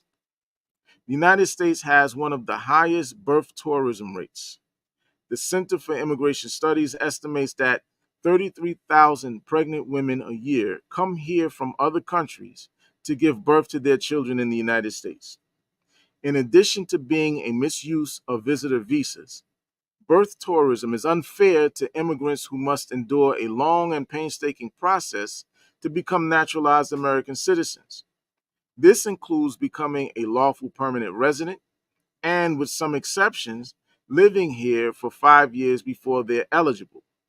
They then must complete a 10-step naturalization process, satisfy numerous requirements, and pay steep application fees. I think it's apparent that the reliance on Wong Kim Ark is misplaced. It was decided 125 years ago when there were no immigrant parents who were living unlawfully in the United States. And if Trump wins the 2024 election and issues the executive order he has pledged to issue, opponents will challenge it in court, and the litigation almost certainly will reach the Supreme Court, which will decide it on the basis of current circumstances with the knowledge of how birthright citizenship has been exploited. So I think that's the end of the article. Rappaport was Nolan Rappaport was detailed to the House Judiciary Committee as an executive branch immigration law expert for 3 years, blah, blah, blah. That's the person who wrote this particular opinion piece here. But what's interesting about this is that there are people who see this situation from the same lens that we see it from historically and legislatively. When we were in that Twitter space, I think it was a Twitter space that Buffalo or Hilda was having, or both of them were having, and there was a guy in there who we started to have this conversation about birthright citizenship, and the use of the 14th Amendment to establish birthright citizenship for non-citizens who have children here, etc., right? And whether or not these people truly have this constitutional right, as this article was talking about. My thing is this: these people are misconstruing the 14th Amendment's section where it speaks in Section 1 about and being subject to the jurisdiction of the United States. This is what I was trying to express to this guy, who I call the meathead, in that Twitter space that day, who was arguing against it, right? The context for the 14th Amendment and subject to the jurisdiction thereof, from my research, tells me that it is found in the 1866 Civil Rights Act, where the language for Section 1 of the 14th Amendment actually comes from. It comes from the 1866 Civil Rights Act. So what does it actually say? So let's look at this. I want to share this so people can see what it actually says, and then we can go from there, because without showing this stuff, man, you're going to get all kind of kookiness. So here is the text of the Civil Rights Act of 1866. Blow it up some, Ali. All right, cool.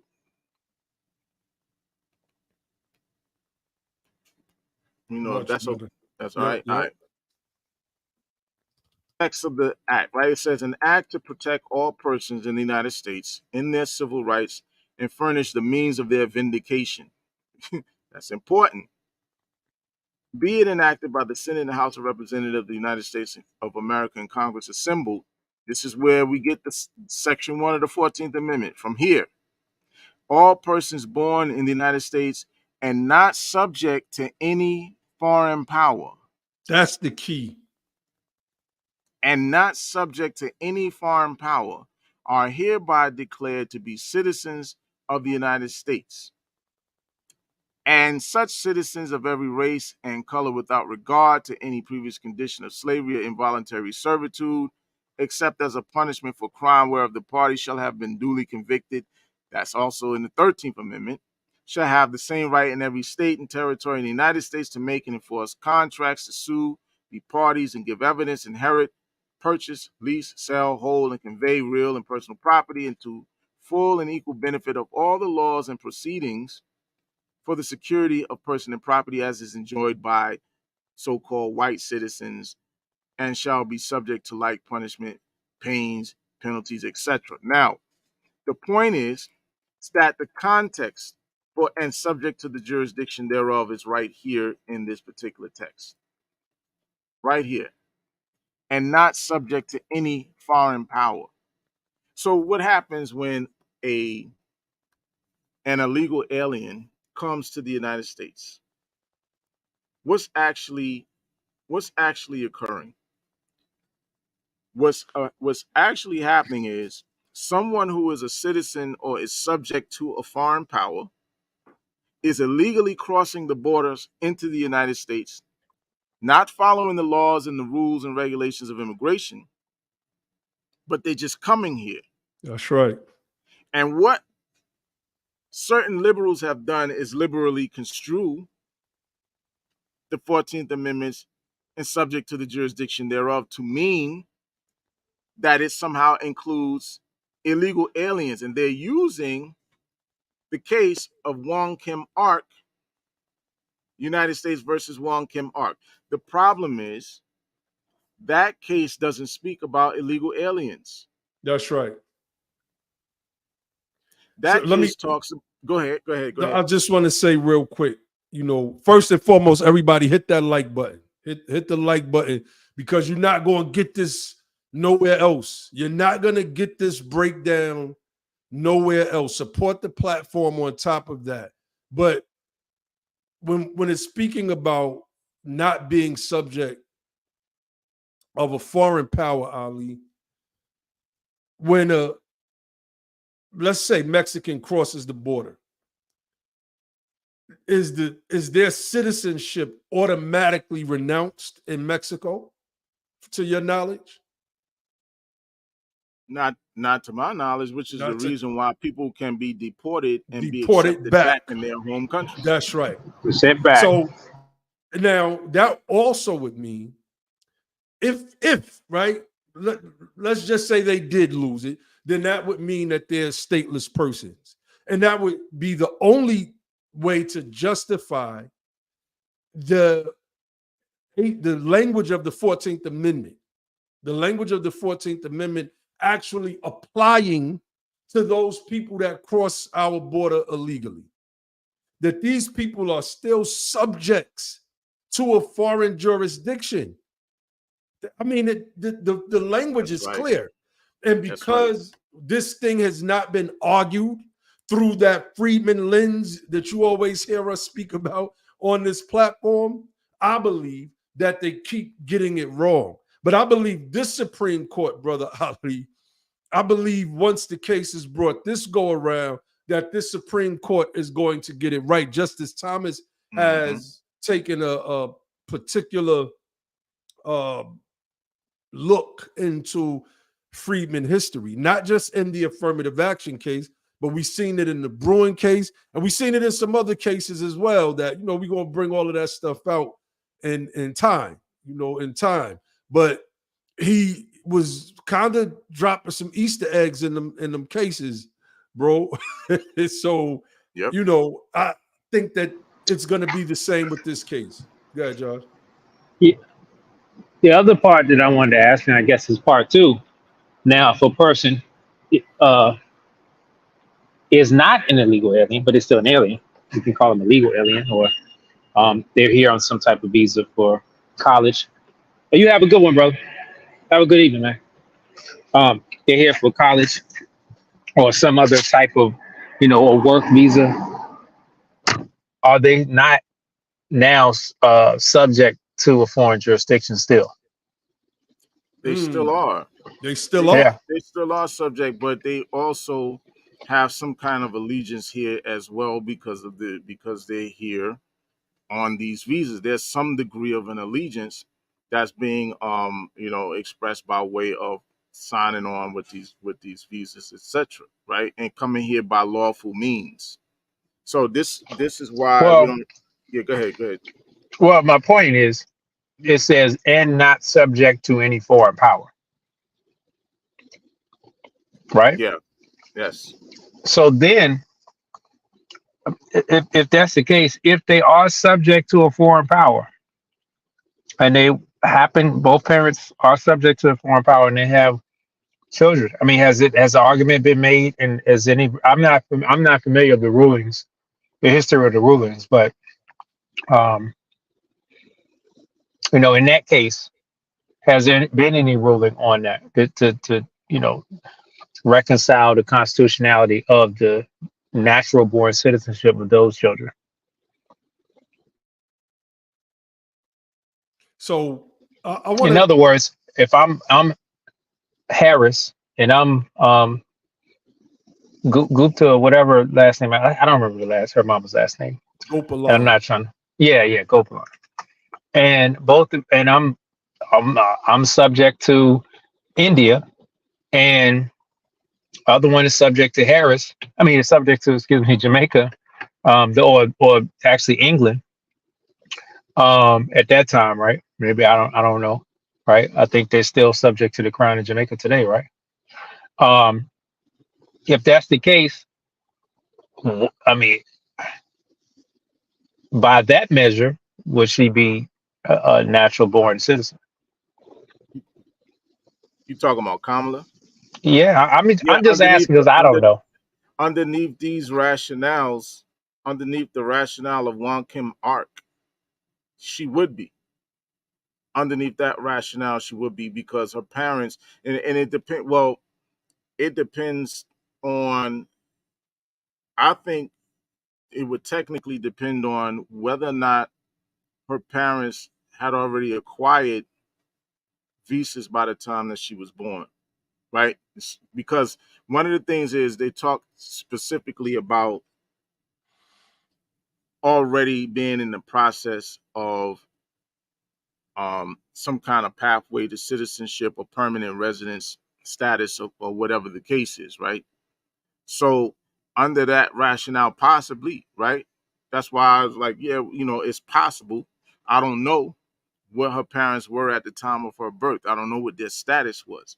But if they were not on any kind of pathway towards citizenship or permanent resident status when she was born, I mean, that could be an issue. It could possibly be an issue. I don't know, but I'm not trying to argue that. I'm not trying to. Go ahead, Naeem. No, I'm no, gonna read I this. wasn't trying to argue that either. Yeah, I just wanted to know for the benefit of a larger group of people, because at this point, obviously, that's not something that is going to be. It was not enough time to even get into litigate that from any other interest. Go ahead, brother Naeem. My bad. I just want to read this real brief. This is the legislative history, right? And it says Senator Lyman Trumbull, a Republican of Illinois, introduced the bill, and it's talking about the 1866 Civil Rights Act in the United States Senate on January 5th, 1866.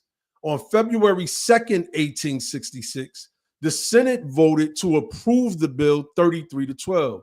On March 13th, 1866, the United States House of Representatives approved the legislation by a vote of 111-38, with 34 members not voting. Representative William Lawrence, a member of the House Judiciary Committee, said the following in support of the act. And this is key. This is key, and this can be used in arguments, especially oral arguments, when it comes to this immigration issue. There are, quote, there are certain absolute rights which pertain to every citizen, which are inherent, and of which a state cannot constitutionally deprive him.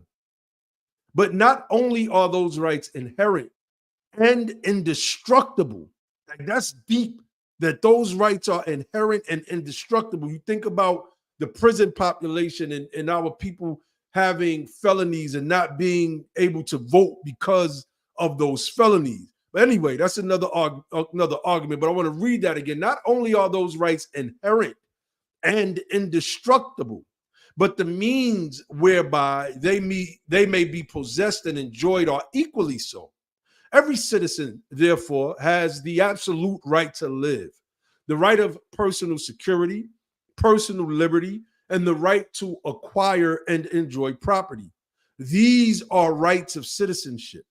As a necessary incident of these rights, there are others, as the right to make and enforce contracts, to purchase, hold, and enjoy property, and to share the benefit of laws for the security of person and property. And the reason why I wanted to read that is because when we're dealing with the issue of citizenship, and you have illegals that have crossed this border and they are living in this country comfortably, they are receiving benefits that American freedmen are not even receiving. And if we are receiving them, not in the same amounts that these immigrants are receiving them. One of the things that I'm consistently hearing from Kamala Harris as she stumps is that she's going to create a pathway to citizenship for all of the illegal aliens that are in this country. This would mean that they are not citizens.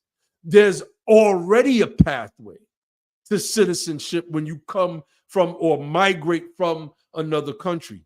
There's already a pathway. Why would another one need to be created? So they let all of these people come in and then say, don't worry. Yeah, you broke the law by getting here, but we're going to find a way. We're going to reward your crime by making you citizens. And we, as a people, family, we cannot have this anymore. And this is one of the reasons why I would not vote for Kamala Harris. I would not vote for any Democrat that pushes this massive wave of illegal immigration. Even Barack Obama, when he first came into office, knew that immigration was a problem. I'm going to find that and pull that up in a minute. Did you want to share anything, Ali? Yeah, there's some things that I think that we need to understand about birthright citizenship. Some very important things. I just want to just go through it real quick. Universal birthright citizenship is a misinterpretation of the 14th Amendment, which we just basically was explaining, right? All persons born and naturalized in the United States and subject to the jurisdiction thereof are citizens of the United States and of the state wherein they reside, and is inconsistent with the intent of the amendment's framers. We find, like I said, the intent, you can find the context of that inside of the 1866 Civil Rights Act. The second thing I want to say is based on the legislative history at the time, the 14th Amendment's framers intended to give citizenship only to those who owed their allegiance to the United States and were subject to its complete jurisdiction, primarily the freedmen who were lawful permanent residents here. The third thing I want to say is owing allegiance to the United States and being subject to its complete jurisdiction means being, quote, not subject to any foreign power, and excludes those only temporarily present in the country. The fourth thing is most legal arguments for universal birthright citizenship point to the Supreme Court's 1898 decision in United States versus Wong Kim Ark, which challenged the government's decision to deny re-entry to a U.S.-born child of foreign nationals who were legally present and permanently residing in the United States. Wong Kim Ark stands only for the narrow proposition that the U.S.-born children of lawful permanent resident aliens are U.S. citizens. It says absolutely nothing with respect to the U.S.-born children of illegal immigrants or non-permanent resident aliens. Also, in the famous slaughterhouse cases of 1872, the Supreme Court stated that this qualifying phrase was intended to exclude children of ministers, consuls, and citizens or subjects of foreign states born within the United States. This was confirmed in 1884 in another case, Elk versus Wilkins, when citizenship was denied to an American Indian because he, quote, owed immediate allegiance to his tribe and not the United States. I'm also going to say this: American Indians and their children did not become citizens until Congress passed the Indian Citizenship Act of 1924. There would have been no need to pass such legislation if the 14th Amendment extended citizenship to every person born in America, no matter what the circumstances of their birth and no matter who their parents are. The other thing is neither the Supreme Court nor Congress has clarified that the U.S.-born children of illegal aliens are U.S. citizens. The federal law, Title 8, United States Code, Section 1401, simply repeats the language of the 14th Amendment. That's all it does. And lastly, the president has the constitutional authority to direct executive agencies to act in accordance with the original meaning of the Citizenship Clause, and to direct agencies to issue passports, social security cards, and numbers, etc., only to those whose status as citizens is clear under the current law.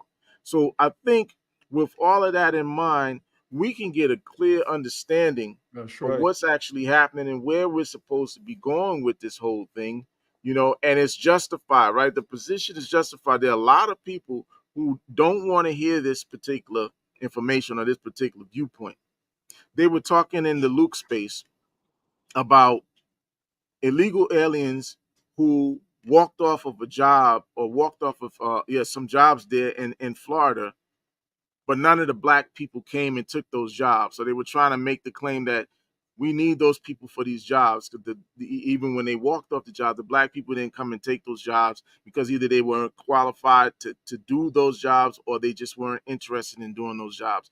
The fact of the matter is that truly, on a certain level, is beside the point, right? It kind of is beside the point because we are talking ultimately about the issue of upholding laws, protecting the borders, etc. What this country can do is invest in its freedmen population, that if they're not qualified for certain jobs, to ensure that they are qualified for certain jobs so that we don't have to consistently import new people to be a labor force simply because you're trying to get a new slave class in society.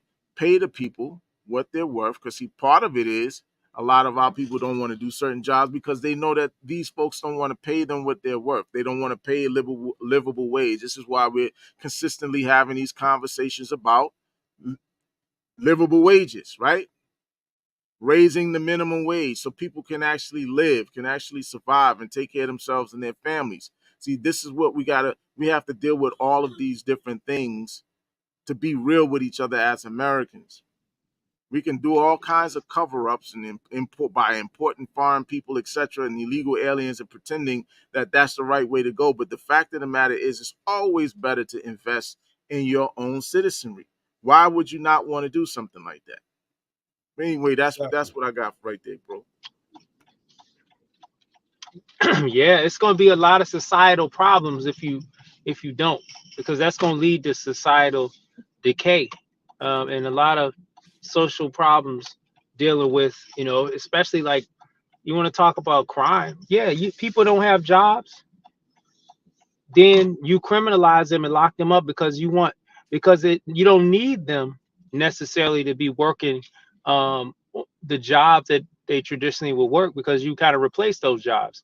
So now you don't want to pay them the low wage labor. So you go and lock them up and make them work slave labor. That's one of the other parts of the Harris campaign that she's never had to really speak to. And well, I think she did speak to it a while back, but I'm not certain that it was a sufficient enough rebuttal to the argument that was made against her that she has accounted for fully. And that was one of I think the lawyers in her administration, in her agency or whatever, when she was attorney general, they were making an argument at one point that, hey, we can't just dramatically enact policy that reduces the number of prisoners too fast, because the state, there's a heavy reliance on prison labor, and we can't reduce that drastically and all in one period of time. Like you have to, there has to be planned for, et cetera, et cetera. That was actually the argument that they were making. And she basically said, when having to answer for that she wasn't aware that they were making that argument. If she was, then she would have instructed them, and they were just following policy, internal policy or something like that. When she's the one that's in charge of giving direction and making policy, and she could do that, but that's a reality that like the freedmen labor, being the bottom caste labor class, has been wiped away largely due to illegal immigration labor, because people are willing to work for little to nothing. They're willing to work without benefits. They're willing to work without paid time off or any of that kind of stuff. They get to subvert like child labor laws. They get to subvert healthy workplace standards for safe working. People get their finger chopped off, they mutilated, and they come back to work the next day. No lawsuit, nothing, because they know people are making way more than they would make at home. Hold on, Josh. Think of it. With in Venezuela and in some of these other countries, crime is down 50, 60, 70, 80%. And you would be the same. You would have. Yeah. I'll tell you what, Venezuela has not gotten rid of all of them. They've gotten rid of about 70% of their really bad people. Their jails are about 50% put into the United States. The same with other countries. Some are at 30%, some are at 50%. They're all different. But the bottom line is they're all going to be at 100%. Why wouldn't you put 100% of it? And they're doing it right now while this third-rate phony candidate.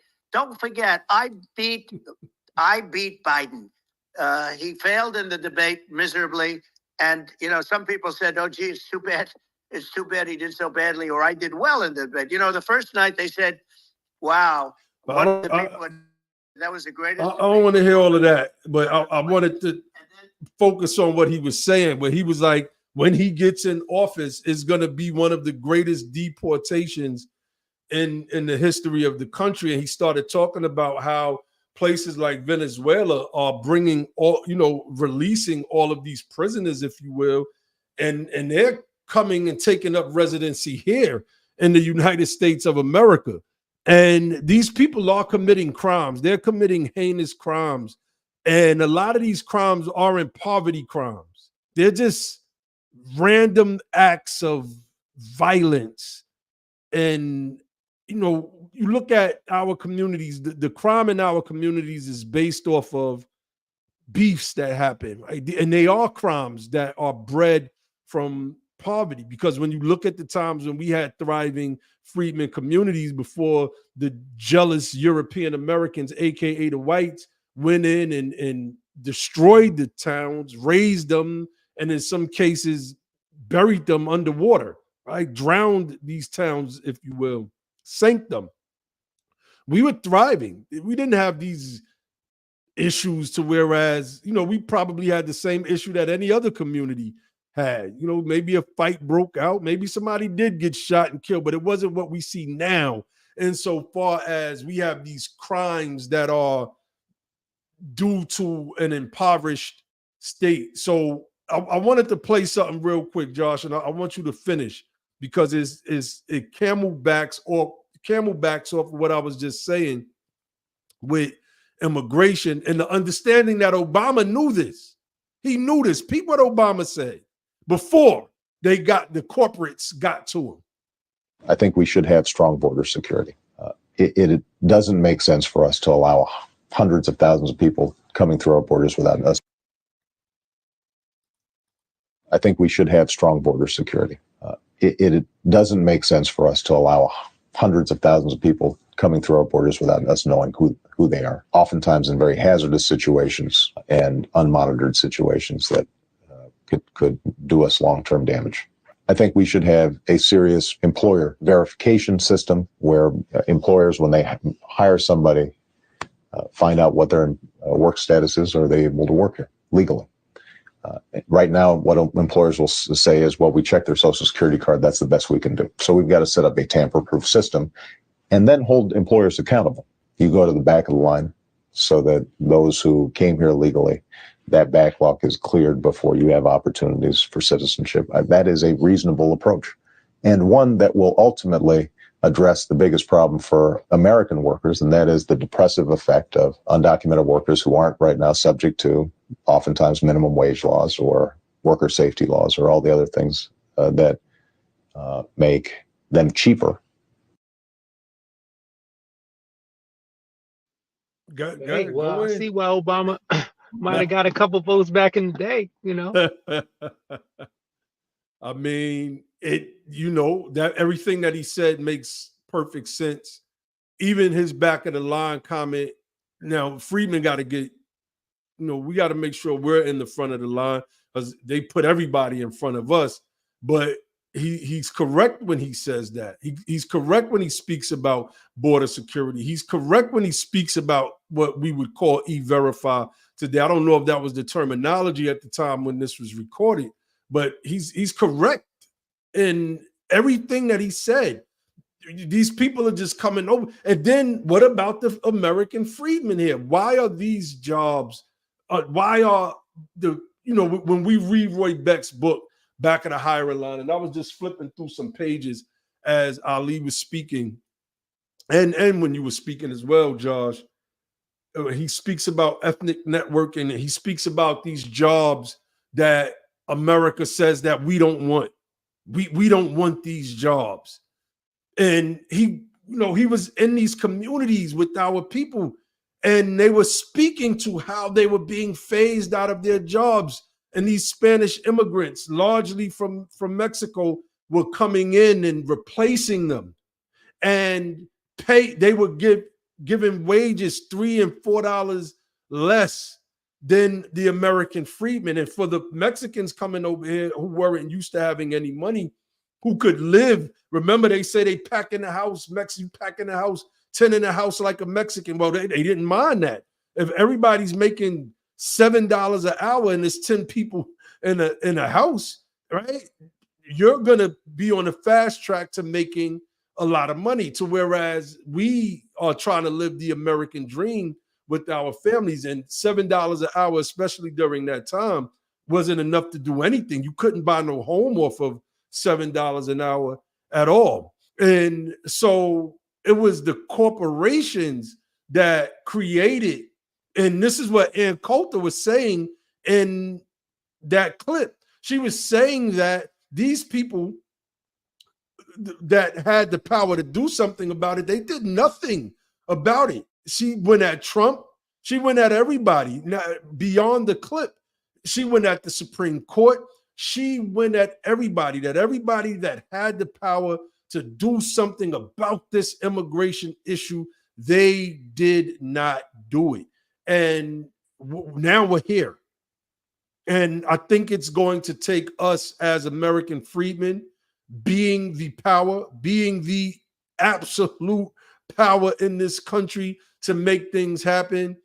I believe that if we don't step up and become politicians and form ourselves into a political machine, then it's like Charles Blow said, man. And I want to play this, and I want to throw it back over to y'all. But remember when we interviewed Charles Blow, and you all remember what he said. And I want to play this, and I want you all to go back in. Right. Radical conversation. No, this is literally right now, 90% white people. But if you take the population of all those states, put them together, they're only 1/4 the population of black people in this country. It's not about your scale. People say, well, black people can't think they're going to have that much power. They're only 14% of the population. Scale has nothing to do with it. That's right. Those people in those 6 or 7 states represent only 3% of the American population, but they also represent 1 out of every 6 Senate votes ever cast on any issue. Wow. What you have to do is decide if you want to be strategically arrayed in America rather than completely spread out. And there's a balkanization of this country that's coming, whether I wrote this book or not. It's happening. In 30 years from now, 6, 7, 8 of the southwestern states will be majority Hispanic, not majority brown, not majority minority, majority Hispanic. They will send whatever delegation they want to Washington, and they should. They will control all those electoral college votes, and then that's the way it breaks. Hawaii will continue to be majority Asian, South Pacific Islander, and they will send people representing that demographic to Congress as they do now. Oregon, Washington, down into the Rockies will continue to be majority white. Everything east of that will be some combination of majority white and majority minority. There is not a single state on that map 30 years from now that is projected to be majority black. Now, black people just have a choice to make. As I've been going in this book, I keep saying, I'm not twisting you on. I'm saying, do you want state power or not? That's right. Because you can have it. It has nothing to do with your scale. Has nothing to do with you being 40% of the population. It has to do with where do you want to literally position yourself in the country, because you can have that power. I mean, that's so powerful, man. But damn, can I jump in? Yeah, bro. Did you have something you want to say in regards to that? I know the one thing, balkanization, right? Because every time he says the word, I have to look it up again because it's not a word that we use every day. but I want you to go in as soon as I finish reading this. Balkanization is the process of dividing a country, region, or area into smaller, often hostile units. It's usually caused by differences in ethnicity, religion, culture, and geopolitical interests. The term often has a negative connotation because it can lead to violence and atrocities. So what he was saying there, and we didn't catch it at the time, and this is my interpretation, was that this balkanization is going to lead to this kind of race war or this ethnic war.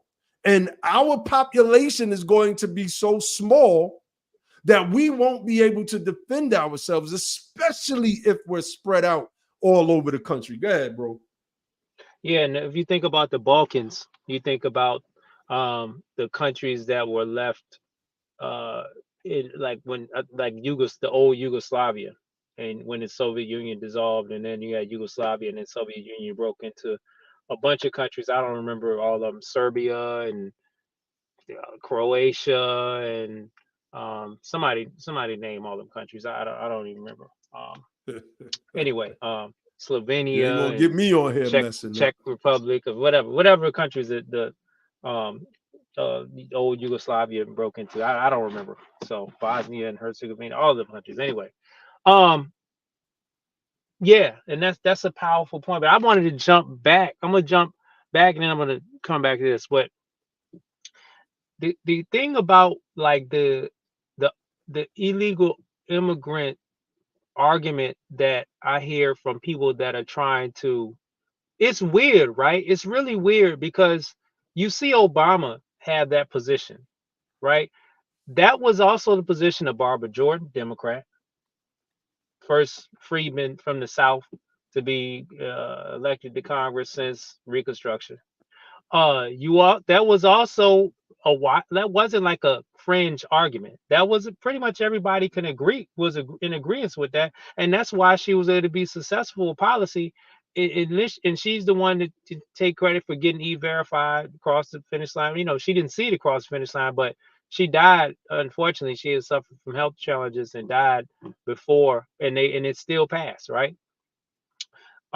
It's been like not really enforced and gutted and all that kind of stuff, but that was not a fringe or a right-wing policy. That was kind of like a center policy, you know. So how has it been pushed to be right-wing today? That's the question we have to ask. And then number two, as we see people, even our people who are trying to be in lockstep with the Democratic Party platform, even as our people try to make the argument that, as Trump was saying, people they're letting the people out of the jails and they're coming over here, and what they'll say is, well, they're being productive. You know, those jobs, you know, they're not being criminals. They're coming over and they're just trying to make sure they can have jobs and take care of their family and all of that. Well, what about if you cut that off and you allow the freedmen to work the jobs? Wouldn't you think that would help reduce some of the crime coming from our community? What was the incarceration rate back when all of those freedmen were fleeing the South and were being hired in Chicago and being hired in factories in New York and Connecticut and Philadelphia and different places in California? What was the crime rate for those people that had all the people that had jobs that would come leaving the South and working out there? I'm pretty sure the crime rate was nowhere close to what it was in the 80s when they started deindustrializing, or today when a lot of our people just not only unemployed, you don't even see them in the unemployment numbers. They're because that only measured the newly lost jobs, right? The rate of the employment that's in recent, that doesn't account for the people that have been long out of the job market. So my thing is, if you're making the argument that, oh, these people they are coming over here and they're not committing crimes, well, that's because they working. They getting the opportunity to work at a wage that to them, even though they're getting grossly underpaid to our standards, for them it's life-changing money. You know, they can send money back home to help their family members. They can build houses for cash. They can take the money they get over here. It goes way further. They can build a house and not have a mortgage and retire and go back over there, you know, if they want to. They can do all kind of stuff. But for us, that's still keeping us in poverty. So how about if you cut that off? If you think that you're making the argument that they're not committing crimes because they're working, how about you make it so where we can have jobs and livable wages that are not being undercut by these folks? And how, show me that you're concerned about our people's employment levels and our people's not needing to rely on other means of making money, you know what I'm saying, that result in criminalization.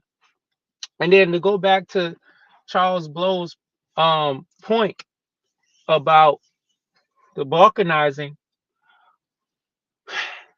that this goes hand in hand with the immigration, right? You have, if this claims to be the party that's the most amenable to the quote unquote black folks, our people, the freedmen in particular, then how can they be trying to facilitate our the dilution of any influence of political power in our vote? I mean, that policy there is basically saying, like, they're not going to tell us, right? They're just going to let it happen. They're not going to say, hey, you know, survive, have economic and political survival, go and get out of these other places and go back to the South and get you some power. They're not going to say that. They're going to say, hey, let's keep opening on up, let's keep letting them in and giving them citizenship and giving them rights to vote. And then next thing you know, you used to see, we used to have certain amount of seats, and then it's going to be like, well, you don't have those seats anymore because your neighborhood, I don't know if y'all paying attention to this, right? When they're giving places to live to a lot of the people that are coming over here, especially illegally, and they're giving them residency and places, they're not putting them over in the high end parts of town. They're allowing them, and the places that are becoming sanctuary cities are the places where we're living in high concentrations. So now a couple things are happening, and I know this because we are seeing it, especially in the DMV area. Number one, and especially if they've been eventually getting the rights to vote, that's new. We'll end up losing elections or seeing party platforms put in place to conform to another people's agenda, right? That's not ours. Number two, resource allocation. Let's look at something like schools. I talk about this all the time, but if English as a second language is a large part of the budget allocation for a particular area, we get zero value out of that. Our kids get zero value out of English as a second language when it's our first language. That money otherwise could be used to bolster areas where we actually need help in, where we actually need, like math or STEM. We need those resources to help kids, or other things that we deal with, like, I don't know, even like psychological treatment or therapy or something, like anything, but English as a second language. And when they start to make that a significant part of the school budget, what that equates to is resources diverted away from our children in our neighborhoods. Why they gotta take away resources from our neighborhoods? Put them over in the neighborhoods. Let those people be housed in whatever, in the neighborhoods where they got plenty, where their resources abundant, where their kids go to private school anyway. Let them be over there, but they don't do that. They send them over to the places where majority of our people living, because that's because we're not exhibiting as much say, and because the people that are in power, I don't know all the reasons, but I know one of them, because the people that are running those places like the fact that they are doing something for somebody else, and they can get some type of additional resources maybe that can increase their budget. But what we normally see is resources diverted from our children to give to somebody else that don't have any benefits. And it's only going to get worse, right? It's only going to get worse. I mean, I'm talking to people, you know, in the area where I grew up and what are the demographics looking like, and it's dramatically changing. I get calls like that all the time. Like the Richmond area is changing, and it's way less freedmen. There's a whole bunch of other folks, and then it starts. I bring this up, but I got to repeat it. It starts with just you see the population growth, but the next phase is, you know, obviously you see businesses. Your businesses don't compete. Then you get into city contracts. Then you start getting into politics because you have enough money to start PACs. So where even if you don't have enough population for you to influence the vote or influence who wins the elections with your population group, you have enough people that have economic power to influence the politicians by paying money to help them get elected. Brother Naheem, I bring this up all the time, but I was talking about that Georgia congressman, and it's a Republican congressman from Georgia. I gotta do better remembering his name, but he introduced the bill in one of the congressional sessions. It was about how to remove the H-1B visa cap per country, and want to remove the chain family migration limitations. And this is a Republican from Georgia. I'm like, how? Oh, then you go to find out, oh, he's a former doctor, and he might be a doctor. Well, he was, former doctor.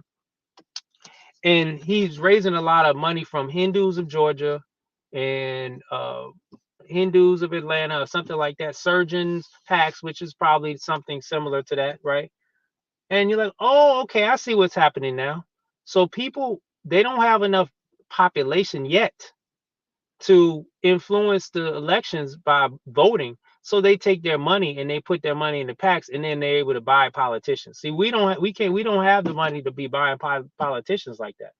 We don't have a class of people that the median wealth is almost $2 million or something. Like we don't have that class of people yet in America. Our people median wealth is way at the bottom of the spectrum.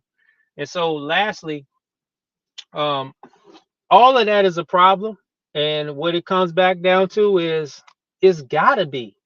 I mean, we focus on the election cycle, but this election cycle lets us see that power is slipping. It's slipping further and further out of our grasp and out of our hands. You know, like you look at the even like we're not necessarily saying we support these candidates as freedmen because they have some flawed positions, but you look at stuff like Jamal Bowman and what's the name? Oh, out of Missouri. Man, I can't think of, y'all know who I'm talking about. Corey Bush. And they end up losing their positions to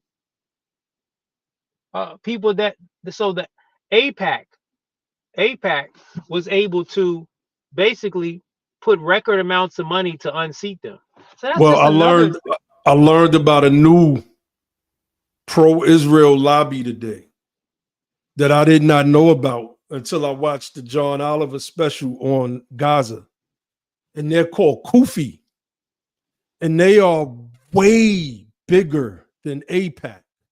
And I wouldn't be surprised if Kufi, Christians United for Israel, were the ones that kind of behind the scenes help push these two candidates out. AIPAC is the focus, right? That's the pack that we see out front. But Kufi, they have about 10 million members of their pack. And they are all about this religious revival in Israel and all of this crazy stuff that they be making up, and which makes no sense. So, you know, I just wanted to alert the people, look them up. Kufi, Christians United for Israel. It is if I'm not mistaken, if what I read earlier was correct, it is the largest pack in the United States of America. Shout out to Sister Roz and Sister Kelly. They're giving us some play-by-play from the I hope that they get Ilhan Omar out. Me too. Get her up out of here. It's time for her to go. But they're giving me Yeah, but she's what they next. don't need to do, what She's they don't next. need to do, and what we don't need to support at the same time is facts.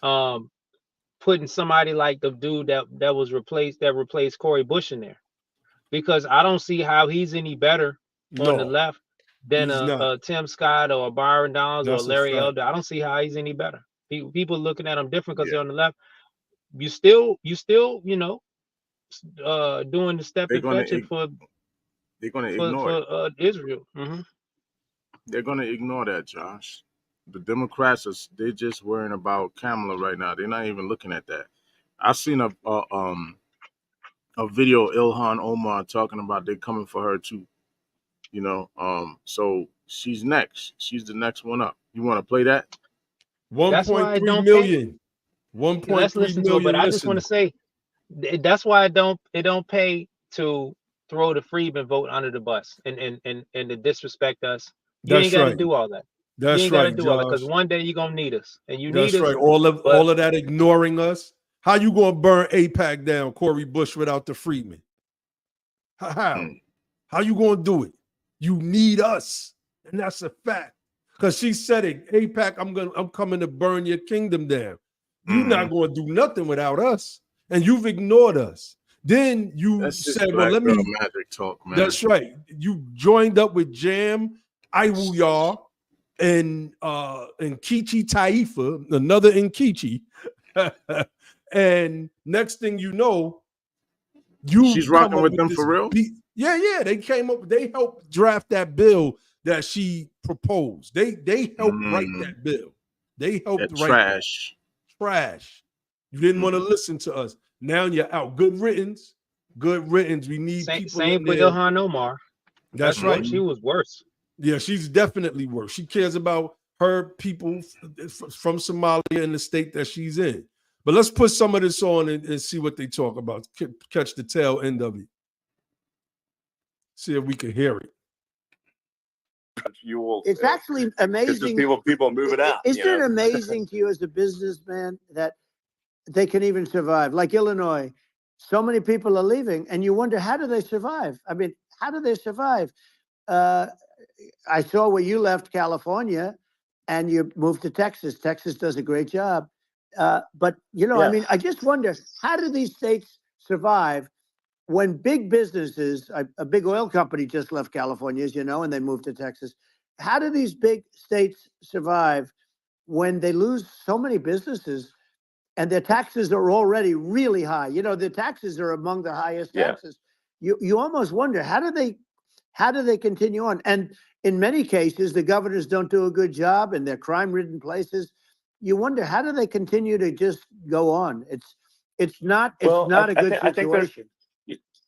I think the only thing that's going to force some of these states to change is if they risk bankruptcy and they're not getting bailed out by the federal government. Right. Well, That's you're the going only to thing have that's going to that. get them to change. You remember the area in California where they had that, where I guess somebody had sticky fingers and they stole a lot of money, and they went into a form of chapter, and it was very nasty for a period of time. But now it's probably the most popular place in all of California. So at some point, something like that may have to happen.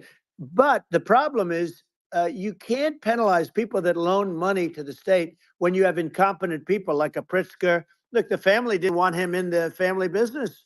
And then he ends up being governor of Illinois. So, what, is he going to be a great governor? And, you have people, I could name every one of them. I got to know every one of these, and some are very good and some are just horrible. Well, I think that, the larger point here, too, as you're saying, like a lot of people are concerned about the economy, a lot of people are concerned about inflation, and inflation is effectively a tax on people that save money, and for people that are working day to day, it's just a form of taxation. And if we can solve the government spending problem, we'll solve the inflation problem, which means people will have a better standard of living, and that's a really big deal. Well, the people that got hurt worst are the people that did it the way they were taught to do it all through, their younger life and their young life and their whole life. The people that saved money And then they got no interest on their money, and inflation destroyed them. And frankly, they were almost better off if they didn't do anything like that. I mean, those people have been absolutely decimated, and we're going to bring those people back and help those people. We've got to get the prices down. You know, when I look at bacon costing 4 or 5 times more than it did a few years ago, when you look at some of the food products in grocery stores, people go, they can't believe it. They used to be able to buy a whole cart, and today, you know, a lot of people just don't have the money. They go in and they can't buy anything. They look at it's sticker shock. They call it sticker shock, right?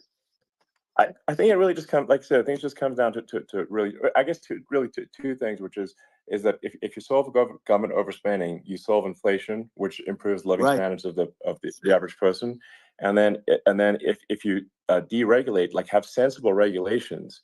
So because a lot of the regulations are nonsensical and cause the cost to be extreme for no reason, but unless you've got effective deregulation, like Reagan did a great job on deregulation in the 80s, but it's been 40 years since we haven't had anyone really. I mean, during your administration, we made some progress, but I think there's an opportunity to make, I think, radical progress with sensible regulation. If Elon, those two things, those are the big deals. We set a record. We did more deregulation and more restrictions on all of the different businesses than any other president. Remember, I had the rule for every one we put in, you have to get rid of 10 or 12. And we did radical cuts on all of that. And a lot of that's being put back by this administration. And we did radical cuts on things that weren't necessary. But we were all set. You know, we had the best economy ever maybe in the world. And then what happened is COVID came in, and we had to focus on that, and nobody knew what it was. And I always say I got good marks on economy, good marks on military. We knocked out ISIS. We did so many different things. We rebuilt. But, you know, I never got the credit that we really deserved on what we did with COVID. We never got the credit. But had that not happened, a gift from China, from Wuhan, came in from Wuhan, the Wuhan labs, and I always said it, and it turned out to be right. But had that not happened, we were set to start reducing debt. We were going to reduce taxes further. I gave the largest tax cuts, and we were going to reduce taxes still further for middle-income people, not only businesses. But we did it for businesses because they're the ones that's why we had the great job numbers. But we were set to really start reducing debt. And, you know, we're sitting on the biggest pile of liquid gold anywhere in the world, bigger than Saudi Arabia, bigger than Russia. And we were going to drill, and we were going to make so much money. We were going to supply Europe with oil. I had stopped the Russian pipeline, and we were going to supply them with oil and gas. We were going to make a fortune. And then the COVID came in, and we really had to divert. Then what happened is when they came in, you know, we kept a lot of businesses alive. If I didn't do what we did, we would have had a 1929 type depression. But the problem is when Biden came in, he got trillions of dollars and just started spending it stupidly. You didn't need it anymore. You know, we got over that bad period where everybody was dying and, you know, it was just not a good period. Interestingly, you know, during his administration, many more people died during his administration of COVID than during my administration. And we really got the brunt of it. But people don't realize more people died during his administration than ours. But it diverted us from doing what I wanted to do. But we had the greatest for, you know, almost 3 years. We had the greatest, and right? You know that probably better than anybody. So many of your friends said to me, the best years we've ever had in business were during the Trump years. And also said that African American, Hispanic American were so incredible. They were having the best. Asian American women, men, young people without a diploma, young people that graduated from the best colleges, from MIT, from the Wharton School, from all of the great colleges, Harvard. They were doing better, and people without a diploma were doing better. And everybody was. You need that bread, man. And then COVID came, and we had money into the economy. The problem is they spent trillions and trillions of dollars. They wasted. They shouldn't have taken any money, and we wouldn't be having inflation right now, which is killing our country. Yeah, absolutely. I mean, I should probably say something about, like, you know, maybe my views on climate change Yeah. and oil and gas, because I think it's probably different from what most people would assume. Because my views are actually pretty, I think, moderate in this regard, which is that I don't think we should vilify the oil and gas industry and the people that have worked very hard in those industries to provide the necessary energy to support the economy. And if we were to stop using oil and gas right now, we would all be starving and the economy would collapse. So it's, I don't think it's right to sort of Propaganda. vilify the oil and gas industry. And I Elon is the talking world has a certain demand for oil and propaganda is gas, and it's probably BS. better Trump if the is United States at least provides talking that about some real than shit. some other countries. Sure. And it would help with prosperity in the U.S. And at the same time, obviously, my view is like we do over time want to move to a sustainable energy economy, because eventually you do run out of. I mean, you run out of oil and gas. It's not there. It's not infinite. And there is some risk. I think the risk is not as high as a lot of people say it is with respect to global warming. But I think if you just keep increasing the parts per million in the atmosphere long enough, eventually it actually simply gets uncomfortable. Bro, we getting record highs this year. People don't realize this. It's hot as hell. You go past 1,000 parts per million of CO2. You Feel start like the headaches sun and getting nausea. closer, or we getting And closer so to it. This we're dude is now in the bugging. sort of 400 range. We're adding, I think, about roughly 2 parts per million per year. So I mean, it still gives us. So what it means is like we still have quite a bit of time, but so there's not like we don't Trying need to play both sides. and we don't need to but stop he knows farmers the from numbers is farming, real. or And plus, he's in the prevent electric people from car having industry, so he steaks got to. Right. basic stuff like that. Yeah, Like, he make his we money need off farmers the alone. electricity, How Right. them crazy is that? them We green have certificates. farmers That's that are right. not allowed to farm anymore and have to get rid of their cattle, and the whole world is a little crazy. But it's largely taken its lead from us.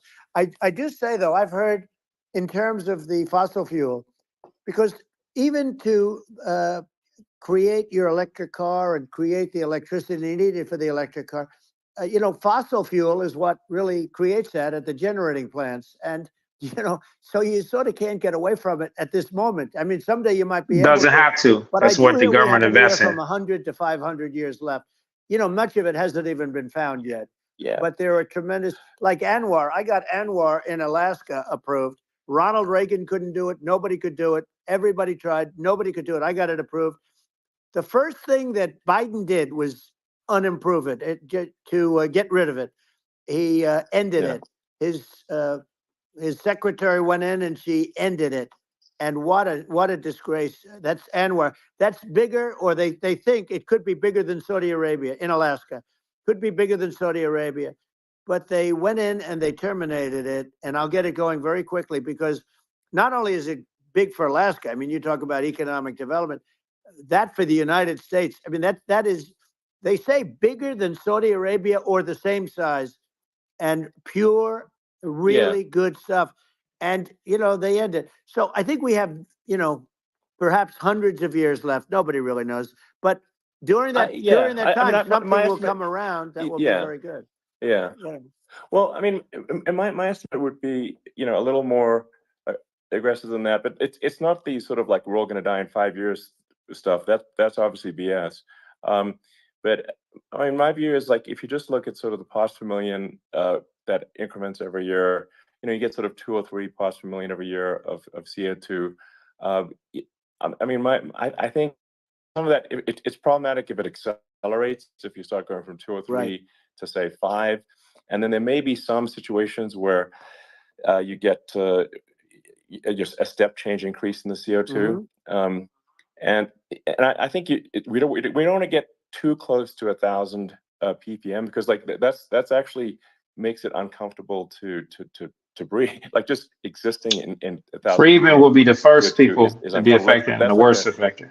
That's considered like an industrial hazard, right? Just so it's that's actually, you start getting headaches and stuff. So it's even without global warming, it's not comfortable to live. So you don't want to get too close to that. But I mean, I think we want to just move over, and if I don't know, 50 to 100 years from now, we're I don't know, mostly sustainable. I think that'll probably be okay. So it's not like the house is on fire immediately, but I think it is something we need to move towards. And on on balance, it's probably better to move there faster than slower. But like I said, without vilifying the oil and gas industry, and without causing hardship in the short term, I think this can be done without people can still have a stake, and they can still drive gasoline cars, and it's okay. It's like, it's not. I don't think we should vilify people for it, but I think we should just generally lean in the direction of sustainability. I actually think solar is going to be a majority of Earth's energy generation in the future, and it's certainly trending that way. And so you get the solar power, combine that with batteries, so because obviously the sun doesn't shine at night, and then you use that to charge the electric cars, and you have a long-term sustainable solution. And that's what Tesla's trying to move things towards, and I think we've made a lot of progress in that regard. But when you look at our cars, we don't believe that environmentalism, that caring about the environment should mean that you have to suffer. So we make sure that our cars are beautiful, that they drive well, that they're fast, they're sexy. I mean, they're cool. In fact, literally, I mean, the sexy joke, Model S, Model 3, Model X, and Y spells out sexy. It's probably the most expensive joke out there. But I don't know, I like cheesy humor, so but I'm a big fan of, like, let's have an inspiring future, and let's work towards a better future, and we can do so without demonizing people. Right. I'm okay. It's very interesting. You use the word global warming, and today they use the word climate change because you have some places that go up, and so they were getting themselves in a little trouble with the word global warming, because not every place is warming. Some places are going the opposite direction. But I'm sort of waiting for you to come up with solar panels on the roofs of your cars and on the trunks of the cars, and it just seems like something that at some point you will come up with. I'm sure you'll be the first.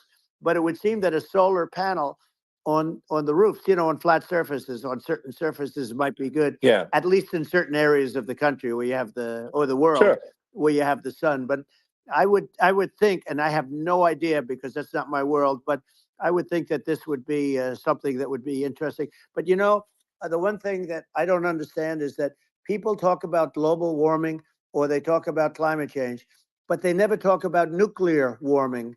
And to me, Sure. that's an immediate problem, because you have, as I said, 5 countries where you have major nuclear. What's and, nuclear warming? Probably some You heard others that one are before? getting there, and that's very dangerous. That's where you need a strong American president, because you don't want to have this proliferation. But you have He's 5 talking about countries nuclear and powers, getting more. China is much less than making us nuclear right now. weapons. They're going to catch us sooner than people think. They're way lower. Russia and us are number 1, and I mean, we're sort of tied. And China is far behind, but they're developing at a level that you're not surprised to hear, very fast. They'll end up catching up, maybe even surpassing. But to me, the biggest problem is not climate change. It's not, and everything's a problem, but it's degrees. To me, the big problem is the nuclear power. The power of nuclear is so great. And when I talk about I'll prevent World War III, I will. But the truth is that you have to, because this is no longer army tanks going back and forth and shooting at each other. This is a level of destruction and power that nobody's ever seen before. Yeah, and actually, there's the bad side of nuclear, which is a nuclear war, very bad side. But there's also, I think, nuclear electricity generation is underrated. You're right. And it's actually, people have this fear of nuclear electricity generation, but it's actually one of the safest forms of electricity generation. It's just a huge misunderstanding. And if you look at the injuries and deaths, caused by, say, I mean, I'm not going to try to pick on coal mining, but just any kind of mining operation. And there's a certain number of injuries and deaths per year. And you compare that to nuclear. Nuclear is actually way better.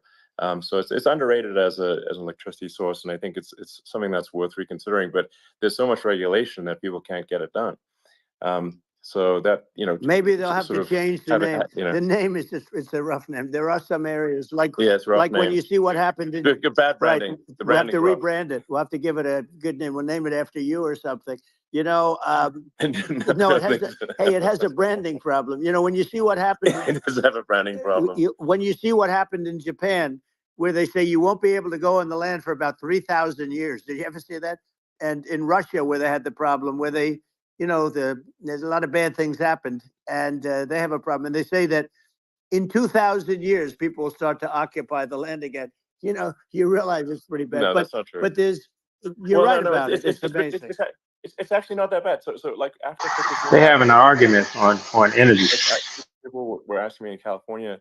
Yeah, that's are we what they're worried about, like, doing, a because nuclear Trump catastrophe in is Japan? I'm like, no, that's appeasing crazy. It's the actually oil very lobby. dangerous in Fukushima. I actually flew there and ate locally grown vegetables on TV to prove it. And that's a part of drill, baby, drill. And I donated that right wing Right. thing. solar water treatment, a solar power Right. system for a water treatment plant. And Yeah, but you haven't because been the danger feeling is just- so well lately, and I'm worried about it. No, but I mean, I'm it's only just, kidding. It's I'm fine, It's like Hiroshima Trump is and Nagasaki were bombed, but now they're This like dude full is cities crazy. again. So Right. it's Well, that's really great. not That's something great. that That's um, great. I kind of it's agree not- with it's not Elon as on this a scary as little people bit. think. Let's see. Yeah, I mean, do some my are there some other research. topics My we research. have? Like lawfare. I think Well, we need to be concerned about. what they've done to Um, this country. Obviously, Yeah. yeah. Well, we just won the big I mean, case But in I think it's Florida. also This was a matter Biden of administration did research something that's never been done into in the this technology country, needs to be and that's go invested in. after their political opponent, me, with this nonsense and just nonsense. In the big case in Florida, we won, but they always pick a judge and a jury, and they use local DAs, they use the local attorney generals, like Fani, Fani, spelled Fani, Fani. And it's all a big hoax, and it's all run from there. Like in Manhattan, one of the top people from the Justice Department went in, ran Manhattan, ran the state. The Letitia James deal was run by a person from the Department of Justice, Biden. They've never done this before, and they set up a very bad precedent. It's Bro, you a called criminal. lawfare, warfare.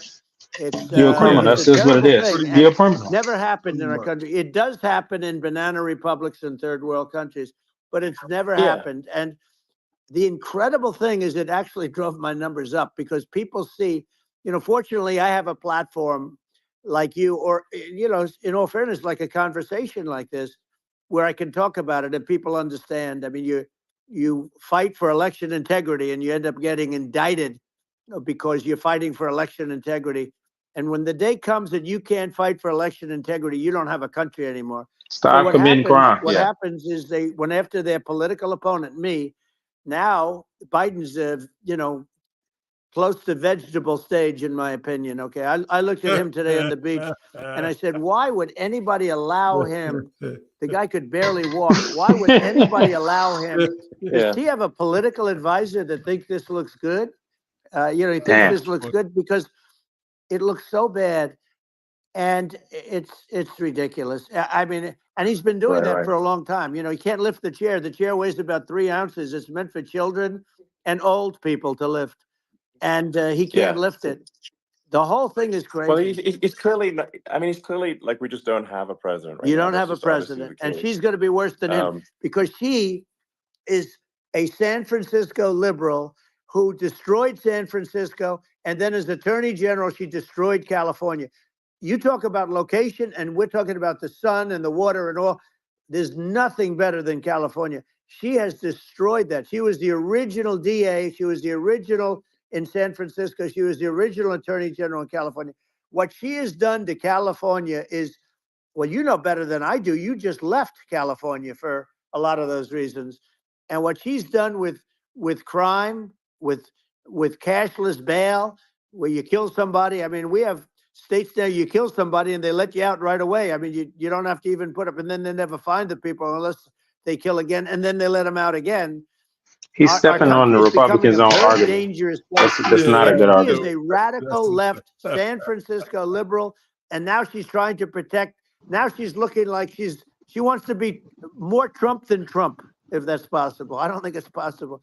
But she wants to be more Trump than Well, Trump. yeah, I want a wall. I want. think that's You know, she yeah, wants to release all the yeah, prisoners that are in detention, and some of these guys are really bad. right. That just came Yeah, I out just saw today. that. She wants. She Yeah. doesn't want to build the wall, even though the walls work. Walls and wheels. You know, in your business, everything you do is obsolete. Almost, well, not the tunnels, but everything is obsolete. Even your rocket ships, they're like a month later, they're obsolete. You find a better way to. The only thing that's not obsolete is a wall and a wheel. And the wall, you know, I built hundreds of miles of wall, and that's why we had such good numbers. I was going to add 200 miles. We bought it. We could have flipped it up in 3 weeks, and they sold it for 5 cents on the dollar. That meant, I said, wow, that means that they actually do want to have open borders. She wants to have open borders, and now she's going like she's tough on the border. It's such a lie. Yeah, this is simply not true. This is simply No, not and true. everybody Yeah, knows it's it's simply not true. It's a disgrace that she Yeah. can say it.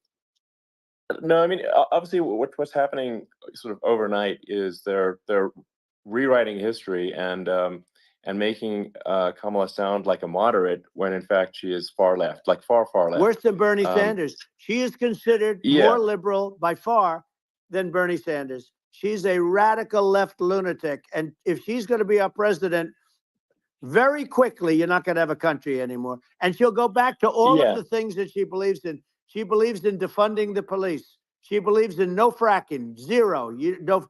Now all of a sudden she's saying, no, I really want to see fracking. If they got in, the day she got in, she'll end fracking.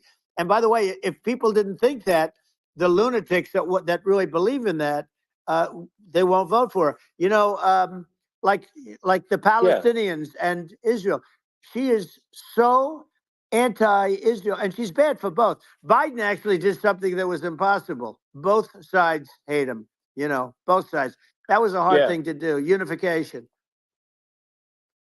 Yeah, no. I mean, Netanyahu came to give a talk to a joint Senate and House sitting, and I was there, and Kamala stood him up. You know, what does that say? I think it's highly disrespectful. And I say, if you're a Jewish person or if you believe in Israel, if you're a person that, you know, is a very pro-Israel, if you vote for her, it's worse than Biden. And Biden was bad. But if you vote for her, you ought to have your head examined. And you see tonight, I mean, as we're doing this, I'm seeing reports coming that they expect an attack tonight or tomorrow from hundreds and maybe thousands of rockets. You know, their Iron Dome, as they call it, as we all call it, but their shield that they build, that can be swamped. We'll use the term that's appropriate, swamped. But they swamp it by shooting enough missiles. You know this better than anybody. By shooting enough missiles, they can't defend themselves. You know, they just obliterate the whole place. And that's what some people think they're looking to do.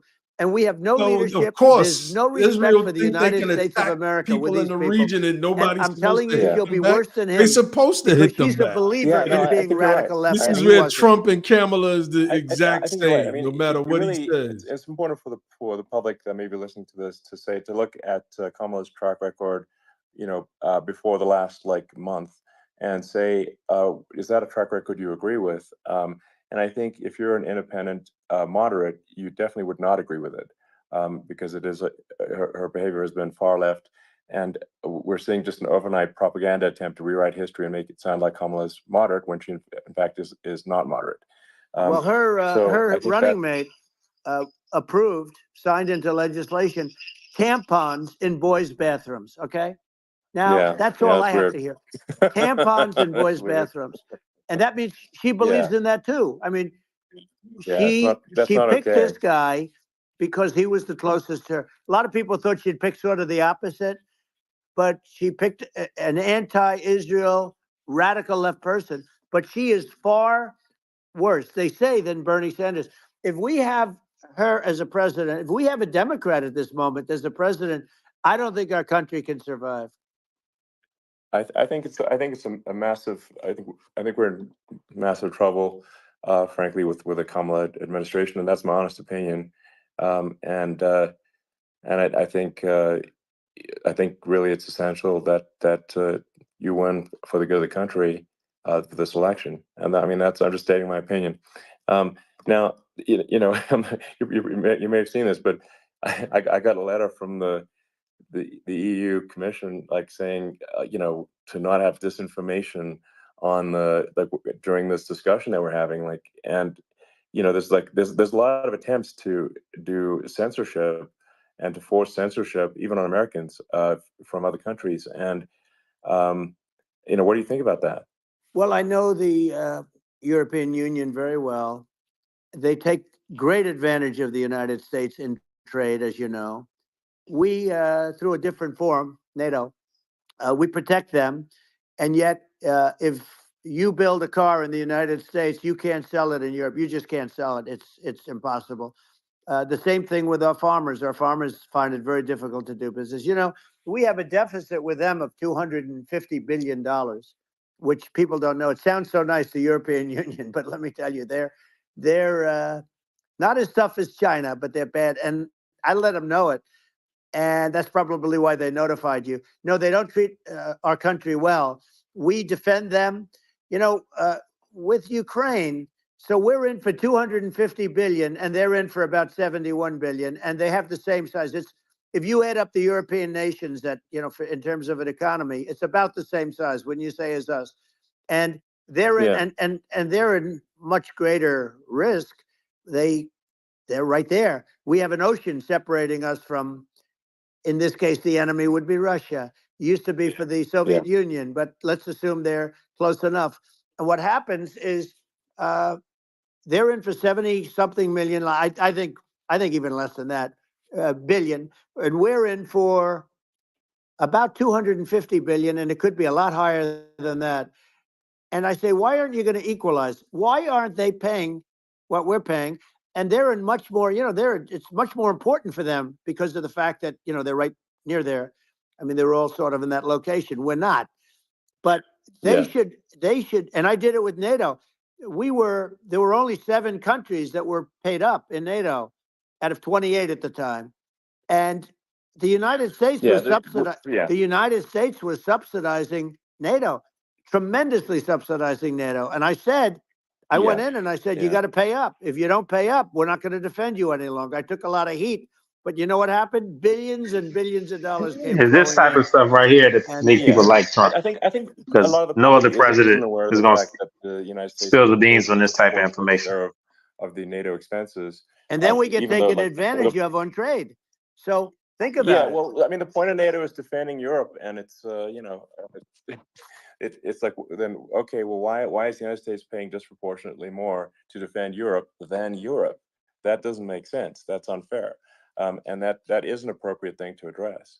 Well, you know, when you talk about cost cutting and savings and everything else, I mean, honestly, look, there's nobody that feels worse about the Ukraine situation than I do, because I know it would have never happened.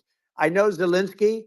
He was very honorable to me, because when they went with the Russia hoax and they said I had a phone call with him, he said it was a perfect phone call. It was a great phone call. He could have grandstanded and, you know, said, oh, he was very threatening. He said, no, it was a very nice phone call. I called him up to congratulate him on his win, and you end up getting impeached because these people are lunatics. You know, I was talking about the difference from the people within and the enemies on the outside. In many cases, the people from within are more dangerous for our country than the Russians and the Chinas. If you have a smart president, you're not going to have a problem with them. You're going to do things. Yeah. Now, they've taken advantage of absolutely. us incredibly, but you're going to do things with the right person. Yeah, well, I think it's obvious that you're a believer and an advocate of free speech, because during your first term as president, you were attacked relentlessly every day, often very unfairly with false attacks, and you didn't try to shut down the media. You didn't try to inhibit their freedom of speech, and I think that says a lot. Well, the good thing is that you and I have, and some people, very few, we can get the word out. Although sometimes it's hard because they don't want to print it, you know, like we're having a great conversation right now. Kamala wouldn't have this conversation. She can't, because she's not Not all the way true. You know, This she's not dude a smart person, weaponized by the way. his She can't have agencies this conversation. to stifle free And speech. Biden, we don't even have to talk about it. I mean, he couldn't have this conversation. He would have given up on the first half of a question. He would have walked out. He would have said, where am I? Where am I going? So anyway, but no, he wouldn't have this. That's true. Not a lot of people would have this conversation, but we cover a lot of territory. But the beauty is that we can have a conversation, and I'm able to get it out without, because I get treated unfairly. This is a really big point. You can actually have a conversation with you. Yeah, it's nice, isn't it? And you can't have a conversation with Biden or Kamala. It's like it's not possible. That's so this is like talking to an NPC. No. So it's just impossible. Well, but think of it. We need a man or person who's unbelievably sharp in order to stop all the nuclear danger and all the dangers that I'm talking about. And I got along with all these. I got along with Kim Jong-un. We had dinner, we had everything, and he really liked me, and I got along with him really well. By the way, he's the absolute boss over there. A lot of people said, "Oh, do you think he really?" That's for let sure. me tell you, I saw things that you don't want to know about. He is the boss. But we had a good relationship, and he doesn't like Biden. He considers him a stupid man. He said he's a stupid man. Well, at least he speaks his mind. But, in this country, you're not sort of allowed to say it, but I guess you are. You should be allowed to say it if it's true. But we need smart people, and we need people that have an ability to lead. And she doesn't have that ability. Can you imagine? Now, Chairman Xi very well. Can you imagine her and him negotiating, or even standing together? It is, the whole concept is ridiculous. She is terrible. She's terrible. But she's getting a free ride. I saw a picture of her on Time Magazine today. She looks like the most beautiful actress ever to live. It was a drawing. And actually, she looked very much like our great First Lady, Melania. She didn't look like Camilla. That's right. But of course, she's a beautiful woman. So we'll leave it at that, right? Yeah, well, maybe I think part of what Did he say Camilla? America wanted, people in America want to feel excited and inspired about the future. They want to feel like the future is going to be better than the past, and that America is going to do. He be saying it on purpose, than we've done in the past. Reach Could heights that make you proud to be an American, and excited about the future. They want the American dream back. They want the American dream back. More important than anything else. It's like you don't have that today because the people, they've been just sucked. They see incompetent people running the Biden thing is very interesting. People just found him to be incompetent. And when I debated him, I was like, is this for real? It was. Yeah, it was just absurd. But I think there are some grand projects that we could do. I think we could build a base on the moon. We could send American astronauts to Mars. We could build high-speed connections that are more advanced than anything else in the world between our cities, so people have fast transport. It's possible to solve traffic with tunnels. We've already made great progress in Vegas doing that, and and just do things that are exciting and inspiring and make the future feel like it's better than the past. Well, I saw what you did in Vegas, and I'll tell you, it was amazing. I got to see. I took a big glimpse at it, and it's incredible. It's incredible, and you could do that all over. It's deep. Yeah, you don't even need much structure. Assuming you're in the right area. No, it's straightforward. It's amazing.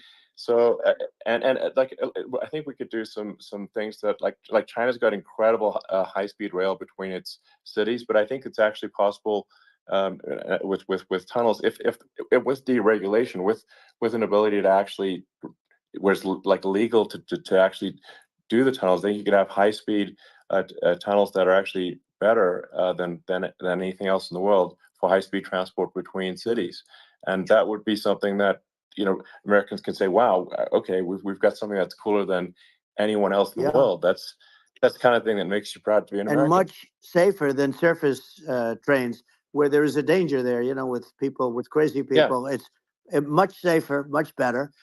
And, it's sad because I've seen some of the greatest trains. I find it fascinating. And I've seen the systems and how they work, and the bullet trains, they call them, I guess. And they go unbelievably fast, unbelievably comfortable, with no problems. And we don't have anything like that in this country, not even close. And it doesn't make sense that we don't. Doesn't make sense. Yeah, and I think also there's, I'm kind of hopping on the excess regulation, but I think something that that I think people can generally understand is that what happens with laws and regulations is that there's more and more of them every year, and unless there's a process to clean them up, eventually everything becomes You're right. illegal, and that actually it slows down the development of new technologies. I mean, if you take the sort of like I think there's room for some reform at the FDA for Yeah. improving the speed with which we approve drugs that could help save lives and improve people's Yeah. lives.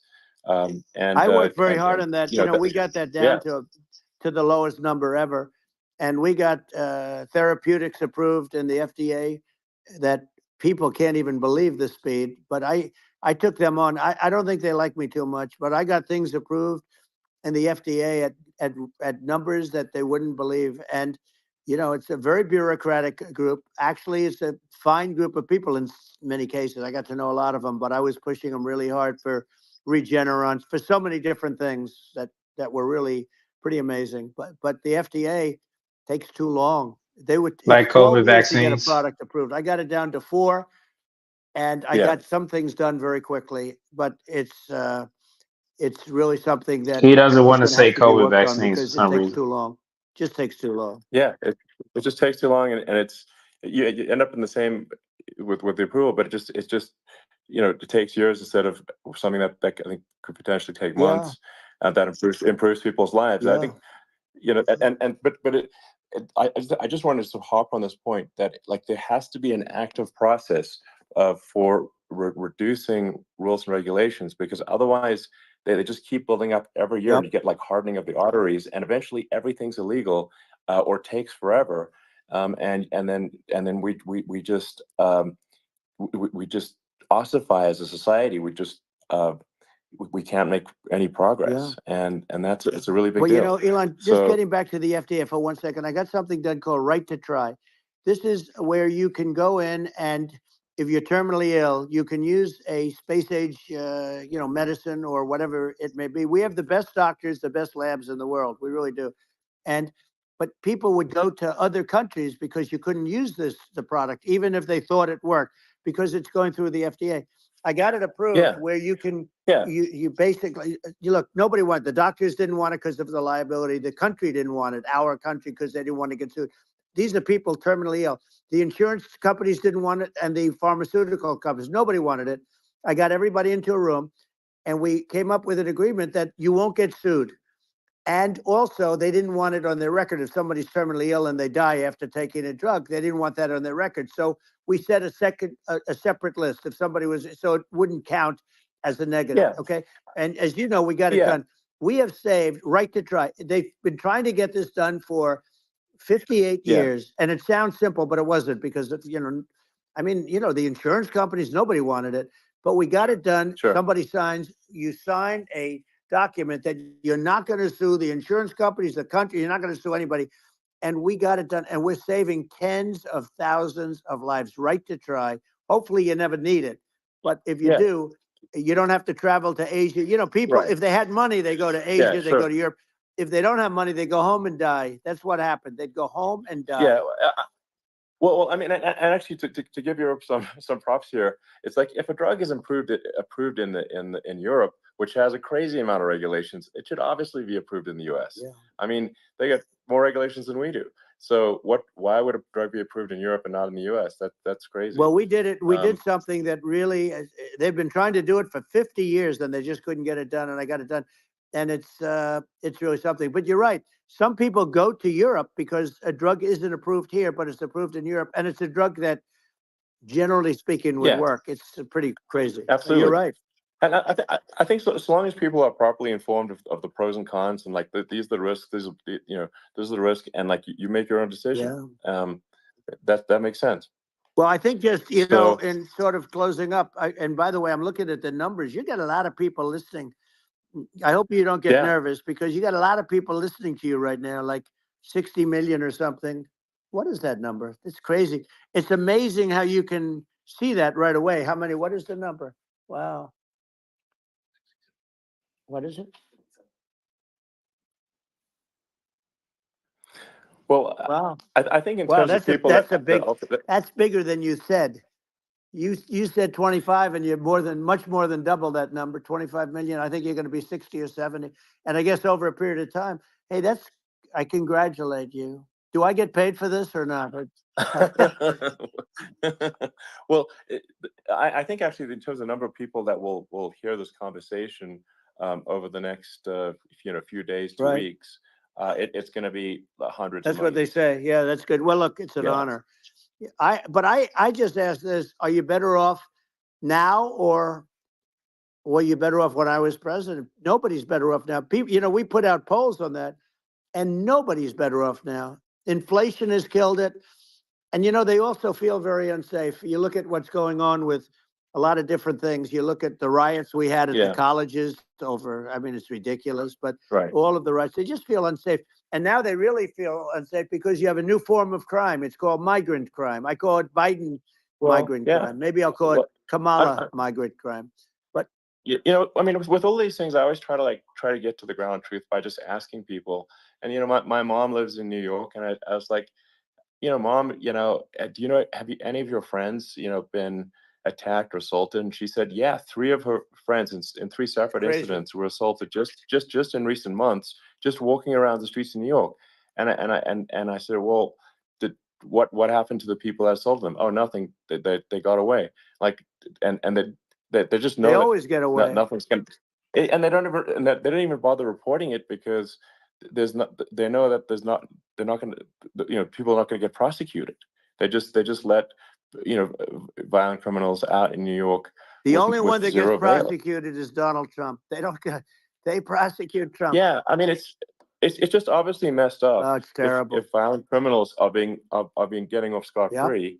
And meanwhile the New York spending massive resources prosecuting you.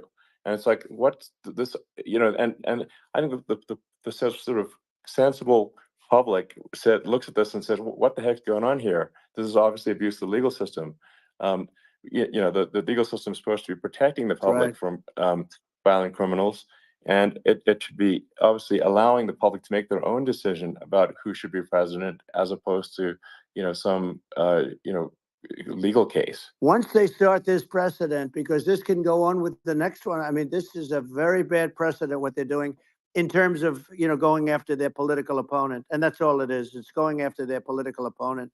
And then you get a judge who's, a strong Democrat. And I'm being nice when I say that, in many cases, crooked as hell. But you get a judge and you go into an area where a Republican gets 3 or 4% of the vote.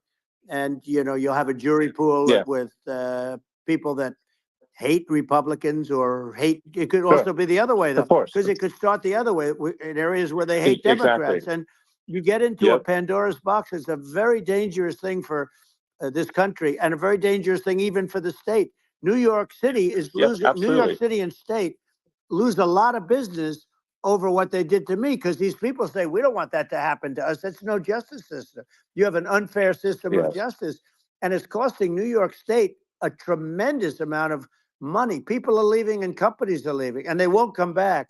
So, all of that stuff is important. But the economy now is the big thing, and we can turn that economy up so fast, and people are going to be back again. We're going to get rid of inflation. I think there's a lot of opportunity. Right. Absolutely. So. And I just want to congratulate you. You've done an amazing job. You have definitely got a fertile mind. We can talk. You and I can talk about rockets. It's kind of you to say. Thank you. Tunnels. We can talk about tunnels and rockets and electric cars. So many things. And now you're into the AI, and that's going to be another beauty, I'll say. So it's an amazing thing you've done, Elon. It's an amazing thing, and I congratulate you. I mean, thank you. And I just say here, here's to an exciting, inspiring future that people can look forward to and be optimistic and excited about what happens next. And that's the kind of future that I think you will bring as president. And that's why I endorse you. Well, I appreciate that. That endorsement meant a lot to me. Not all endorsements mean that much, to be honest. Your endorsement meant a lot. And, we have a phrase, make America great again. It's pretty simple, but it really says that we want to make America great again. And we can do it. We can do it now. But if we were going to suffer another 4 years like we've suffered for the last 4 years, I'm not sure the country can ever come back. That's how bad it is. It's so bad. We have to do a lot of things. I think that's a very real risk. Yeah, it's a big risk. It's a very real risk. Yeah. And it's, I'd just like to note to people listening, like I've not been very political before, and if you look at my record, I've actually been. I'm not like some they try to paint me as like a far right guy, which is absurd because I'm like making electric vehicles and solar and batteries, helping with the environment, and I actually I supported Obama. I stood in line for 6 hours to shake Obama's hand when he was running for president, and so it's not like I'm like some sort of dyed-in-the-wool long-term Republican. I'd call myself historically a moderate Democrat, but now I feel like we're really at a critical juncture for the country, and I think a lot of people thought the Biden administration would be a moderate administration, but it's not, and obviously we're just going to see an even further left administration with Kamala. That's my honest opinion. I mean, her dad is literally. She was brought up as an actual. Her dad is a Marxist economist. You can Google it. I mean, it's not we're not making this up. That's how she was brought up. So, and we want to have a future that is prosperous. And I think we're just at this critical juncture. And I think this is a case of the America is going to at a fork in the road, and True. And I think it will take if the path to, like, you are the path to prosperity, and I think Kamala is the opposite. Then that's my honest opinion. I'm gonna get attacked like crazy, and I've also experienced quite a bit of lawfare myself, but I'm just trying to tell people my honest opinion, and I haven't been really active in politics before. And I'm just trying to point out that my track record historically has been moderate, if not moderate, slightly left. And so this is to people out there who are in the moderate camp to say, I think you should support Donald Trump for president. And I think it's actually a very important junction in the road, and we're in deep trouble if it goes the other way. Well, I want to thank you. And, I actually always did think of you as somewhat left. I must say that. So it's Yeah. even more of an honor to have your endorsement. I know how strong you feel about it. But, when you think of her, San Francisco 15 years ago, I had a great friend, Bob Tisch. He said it's the greatest city in America. And now it's almost not livable there. And California likewise. And she was involved in the destruction of San Francisco and the destruction of California. And she will be involved in the destruction of our country if people are so unwise as to elect her. And I hope that doesn't happen. And I hope the elections are going to be run honestly. And we're going to turn this country around. We're going to do things and we can do it fairly quickly. And we have to get rid of the criminals that have been, given to us by other countries as they laugh. They laugh at us. They think we're stupid to accept these people. These are radical, stone cold killers in many cases and terrorists. And they're in our country by the hundreds of thousands. Yeah. And we have to take them out. Yeah. I mean, if I could summarize it, perhaps, I think these are issues that I think most people in America would agree with, which is that we want safe and clean cities, we want secure borders, we want sensible government spending, we want to restore both the perception and reality of respect in the judicial system, just stop the lawfare, and I think that's like, and how are those even right-wing positions? I think those are that's just common sense, and that's I mean, would you agree with that? 100%. I don't understand, the whole, they call it progressive. They don't like the word liberal anymore, but call it liberal or progressive. I don't understand how somebody could say that it's okay for them to empty prisons into our country.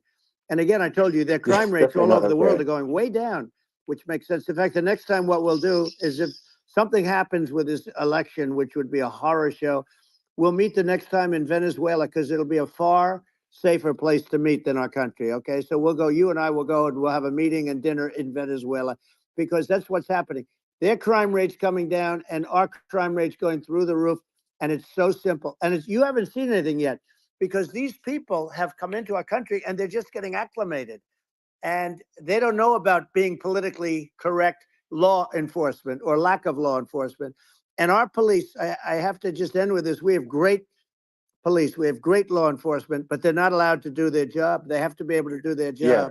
without being destroyed. Well, absolutely, and it's obviously demoralizing if you're a police officer risking your life to arrest violent criminals who could kill you and do kill you sometimes, and then you arrest the violent criminal, and then the DA doesn't prosecute and they just let the guy out. Right. Well, then why should a police officer risk their life to arrest a violent felon? Well, even worse, Elon, if nothing's going to happen. Even worse, they prosecute the police officer. They go after it and they prosecute the police officer, and they take away his pension. They take away his job. He loses his family. He loses his house. Well, I thought it was very telling, like incredibly telling, that when there was that case where this is where he loses. a gang of thugs beat up police officers. I think it was in Times Square in New York, and then nothing happened to those guys. They were let out, zero bail, and I think a bunch of them were given free tickets to California. Well,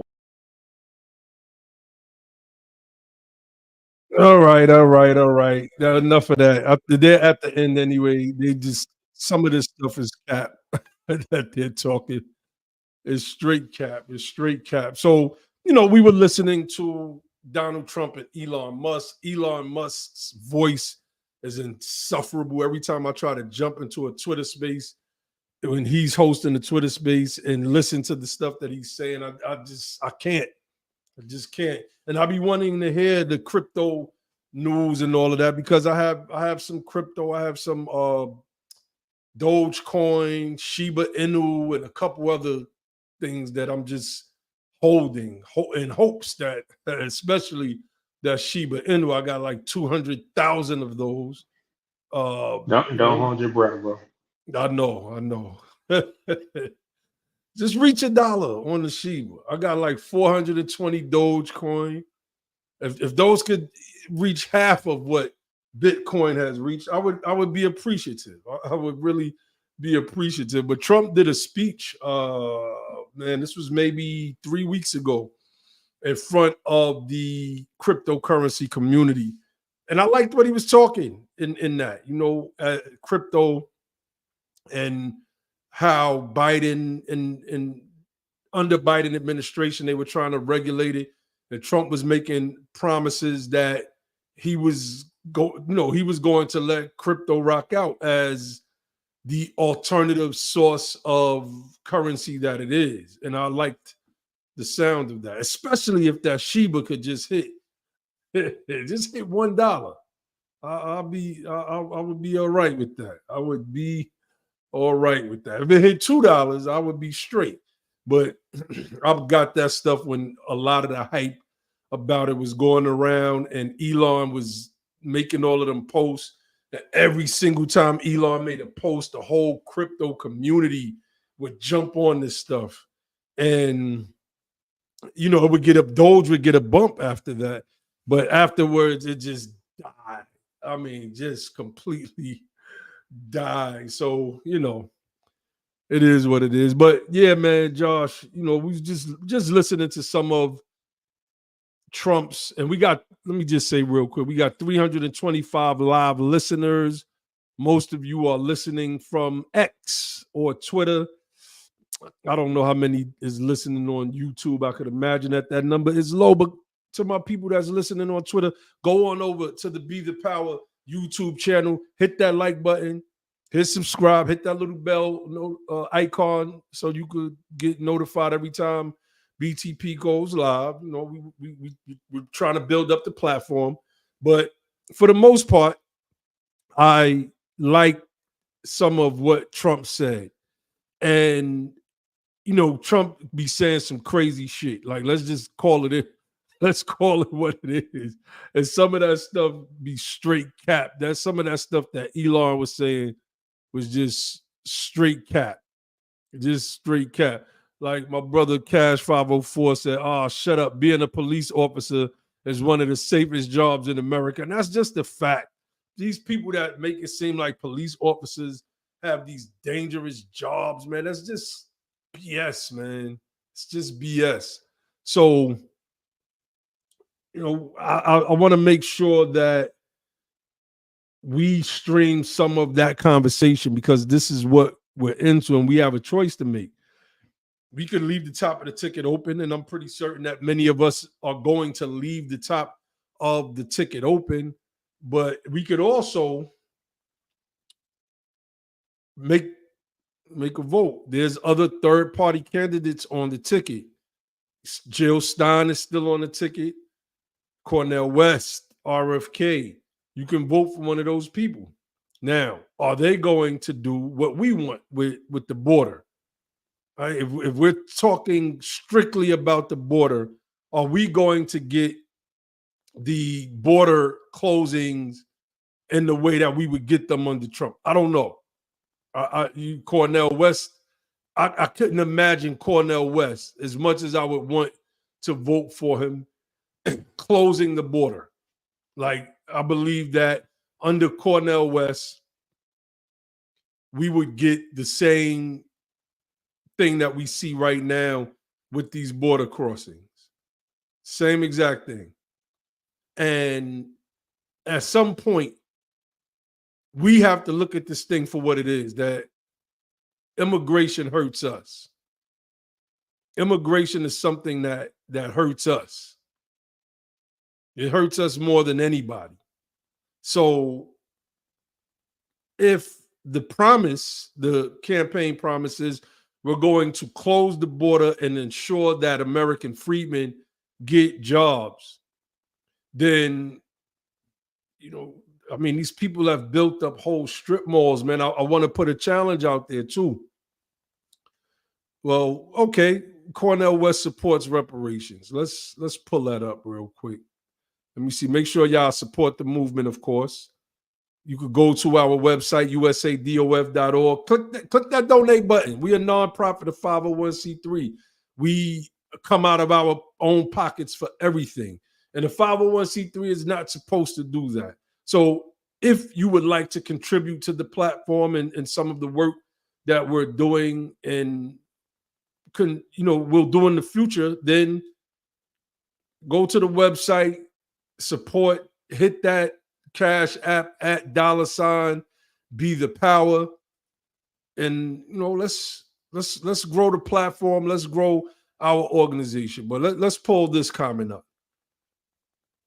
Cornel West supports reparations. I would agree that Cornel West does support reparations. And if Cornel West was a viable candidate, he would get my vote.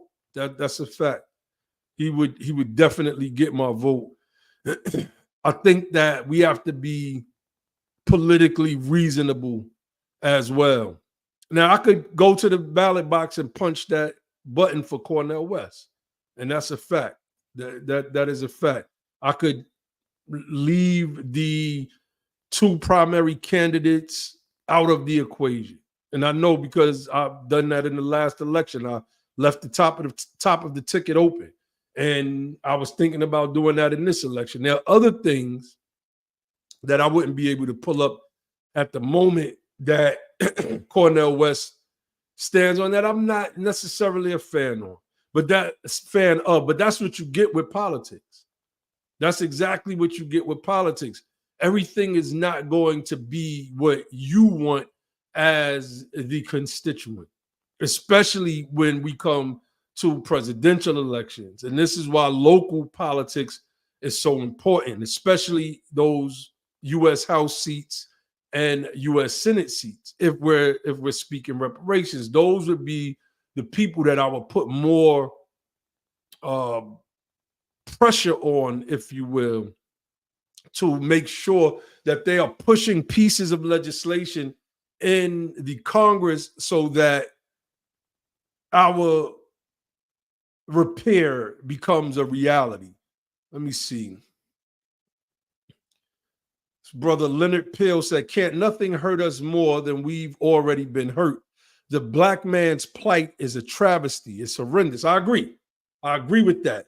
And what we're witnessing, and Josh, this is a phenomenon that's happening right now, but I don't think anyone should be surprised by it, because during the last election, Trump's numbers not only went up with our men, but also with our women. Now, there wasn't no crazy numbers, but it was significant. It was showing that a lot of our people that are eligible to vote, and when I say a lot, I'm using a figure of speech, they actually voted for the Republican ticket, more so than the previous election, and I dare to say more so than any previous elections, probably outside of Nixon, when it comes to our people voting for someone who's not a Democrat in modern times.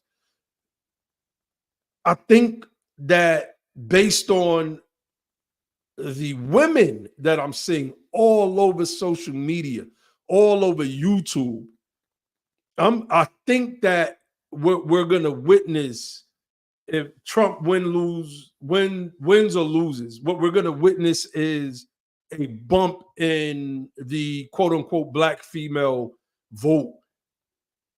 I mean, you can't ignore it.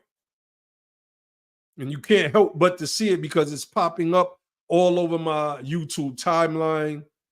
It's popping up in shorts on YouTube, on IG, on Facebook. I'm seeing the sisters pushing back. It was the sisters that pushed back against the twerk fest that Megan Thee Stallion had while Kamala was up on the stage.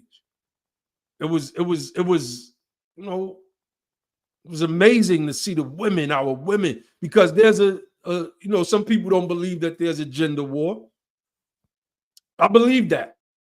I do. I'm one of the people that believe that there is a gender war.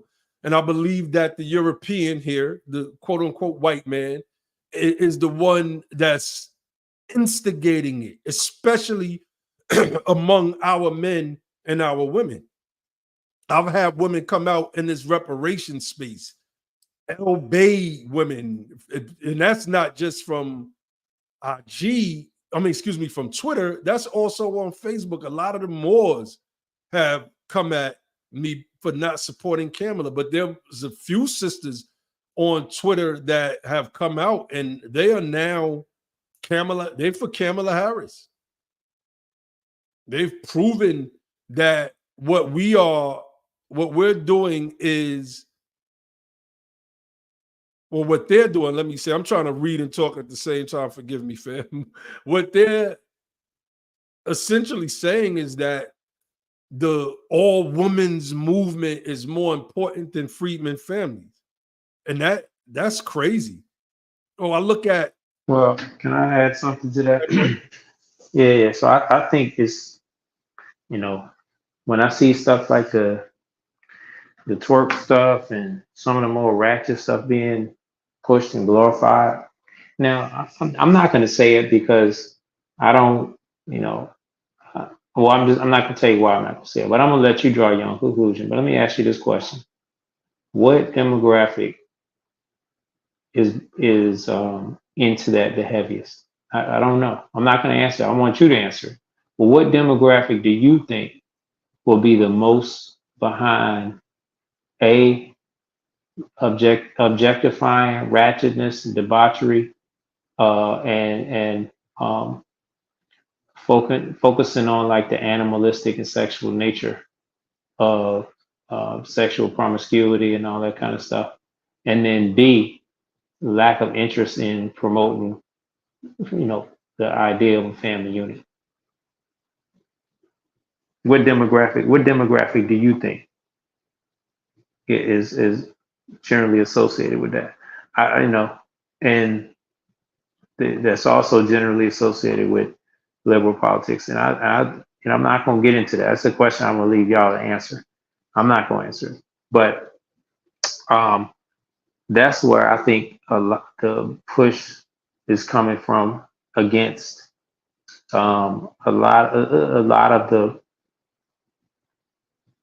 values that most freedmen, like when we say we're socially conservative, and we're socially conservative and then economically liberal or whatever. Yes, that's where that's coming from. But they want us to be And because when you think about like what are the stuff that we agree with Trump on, most of the stuff that we agree with Trump on, number one, immigration policy. Number two, and not just Trump, but Republicans, because Republicans represent conservatism, and that is the idea of a family unit, and the need to preserve that family unit and uplift that family unit. And what else?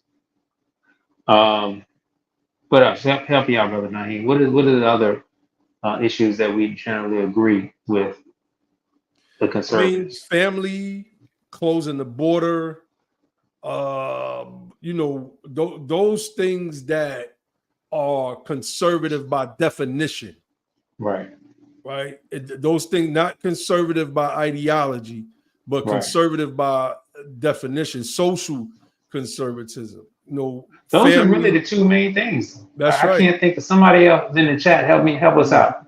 I know it's kind of late. I'm brain ain't operating the same Economic way, stability. Now, the under Trump, right? So under Trump, I think the way he governed was different than the previous Republican presidents, because he also helped blow up that national debt that they always get on the Democrats about.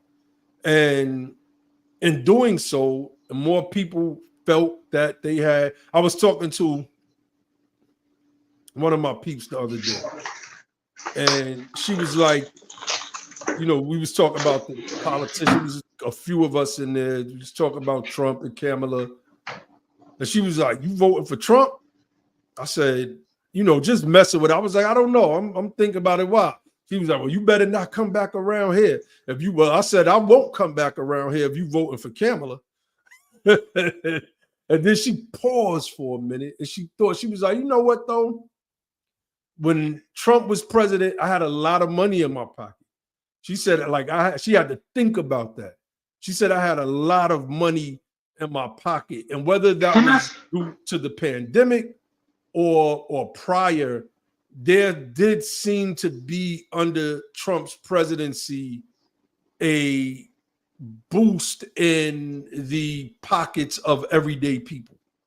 Let me say something to that. Let me say something to that. You know, like people that follow economic trends and understand the cycle of things, like, I mean, to go back to, I'm not a proponent of Barack Obama, but let's go back to the Obama administration, the end of Obama's term. How much did your position improve from the end of Barack Obama's second term to the years under Trump? Probably not that much difference. You know, like I'm just looking at it like the policy of artificially keeping interest rates low. That, you know, that allowed people to, you know, if you were financing, if you were buying a house or something, you can have a lower interest rate than you otherwise would have, and the interest, especially compared to interest rates now, that would equate to a lower mortgage. That would equate to more money in your pocket. That would equate to certain loans you want to take out. You know, you could even take out like an equity line of credit on your house and do some repairs. You can take out equity line of credit and go and use that to pay your mortgage quicker, you know, because you could get a better return on that than, you know, than you would other, you know, you do the math, you know, work out relative to your mortgage. You could start a business, and because money was cheap, you could access money to do that. You could afford to speculate with money that you borrow. So you could make, like, so when people say that, that's in large part due to the economy not being like under some extreme condition or some kind of pressure like that happened under COVID. So yeah, it's not like Trump did anything significantly different to like drastically change the economy from one position to the next. he just kind of inherited a ball that was already rolling, and he really couldn't. It was hard to mess up as long as he, and then what he did was like, because this is the thing about the economy. And look, I'm trying to be fair. I'm trying to be fair. Like I was fair. I'm not. We're usually critical of Obama, but I wasn't critical there. I gave Obama. So I'm being fair, and that's saying like the reality of it is, it's not like Trump can paint whatever picture he wants to paint about so and so being the worst or it was terrible under this person. Like he inherited a good situation. He inherited a situation that it was some stuff that needed to be fixed, but on the economy wise, well, I mean, you ain't have to do a whole lot. So, but I will say this: when we're talking about we can never be getting caught up in. I'm talking about the free. We're at the bottom. We can't always get caught up in taking the talking points of the perspective of Elon Musk or Trump or some other billionaire or a high level view of the government, the overall economy, or what's meant by the economy, which is the top corporations in America and how well they're faring, and the people that are employed and the people that are making returns on stocks. We can't ever get caught up in those numbers and the perception of that and look at just because we got a few more dollars in our pocket and look at that and like, oh, well, we're doing better. Like these things are not all under the control of the president, and some of them that are, we need to be critical about. Okay, how is this affecting our lives? Like, there's certain things under Obama that Obama allowed. Really, is corruption. Trump allowed that too, and Biden allowed that too. And a lot of that is like people that pay money to campaigns. They donate a lot of dark money to certain organizations that donate it to PACs. It's dark. You don't see where it comes from, but they let the president know that, hey, I know I sent you this through here, and then so they know where it comes from. So then when it's time to pick the administration and take certain action, you try to figure out why did they pick this person and why are they doing this. It's having to do directly with that. And so neither one of them are different. So I think we don't need to necessarily get caught up in like, oh, the economy and the numbers are better. Like all this stuff he's talking, it doesn't matter, because at the end of the day, the freedom were at the bottom. Look, the African Americans did way better under me. Yeah, but relative to everybody else, how much did our position improve? Like you don't get no credit. You don't do nothing significant. You just did status quo stuff. You don't when you take action that you intend on improving our relative position in a material way. In other words, how well are we doing versus everybody else? Don't tell me, and this is talking about even about the Biden administration. Don't tell me that the black employment numbers improved. Tell me how much they improved compared to everyone else, and how much they compare to, because they just want to say, well, over years past. Okay, well, if everybody's numbers improve and our numbers improve too, then it doesn't matter. How much did our numbers improve compared to everybody else? Because that's what it's about. We're at the bottom of America. You don't want to compare people, yeah, but the government is comparing people, because we're supposed to have like some level of equality. If you don't have equality, you got to figure out, okay, are we inherently deficient? Are we the cursed seed of Canaan? Are we, or is there some explanation that happened behind that had to do with government policy? And if that's the case, then the solution has to come through government policy too. So I've talked for a long time, so I think my alarm's up to get back. No, that's a great point. And I've had this debate with some of my conservative friends about government. And yes, while government has been a problem and has caused a lot of problems, in many ways, government has to be the ones that fix those problems, because they have the capacity to do it. Even when you read Project 2025, which we broke down right here on the Be the Power platform about a month ago, they understood that, right? The people that said they needed limited government also said they needed to wield government to utilize it so that it could work for what they want government to work for, which is their policy proposals that they would like to get implemented. So the fact of the matter is we live in a representative democracy. We vote for our elected officials according to our social compact, which is the Constitution of these United States. The Constitution gives Congress the power of the purse. Now, we know that many of these, I guess we could call them normal constitutional principles, have been downplayed by the corporatocracy over the past several decades. The oligarchs run this country, and there's no doubt about it. The billionaires and the millionaires, the rich and the ruling elites, they run this country. They pretty much run this world.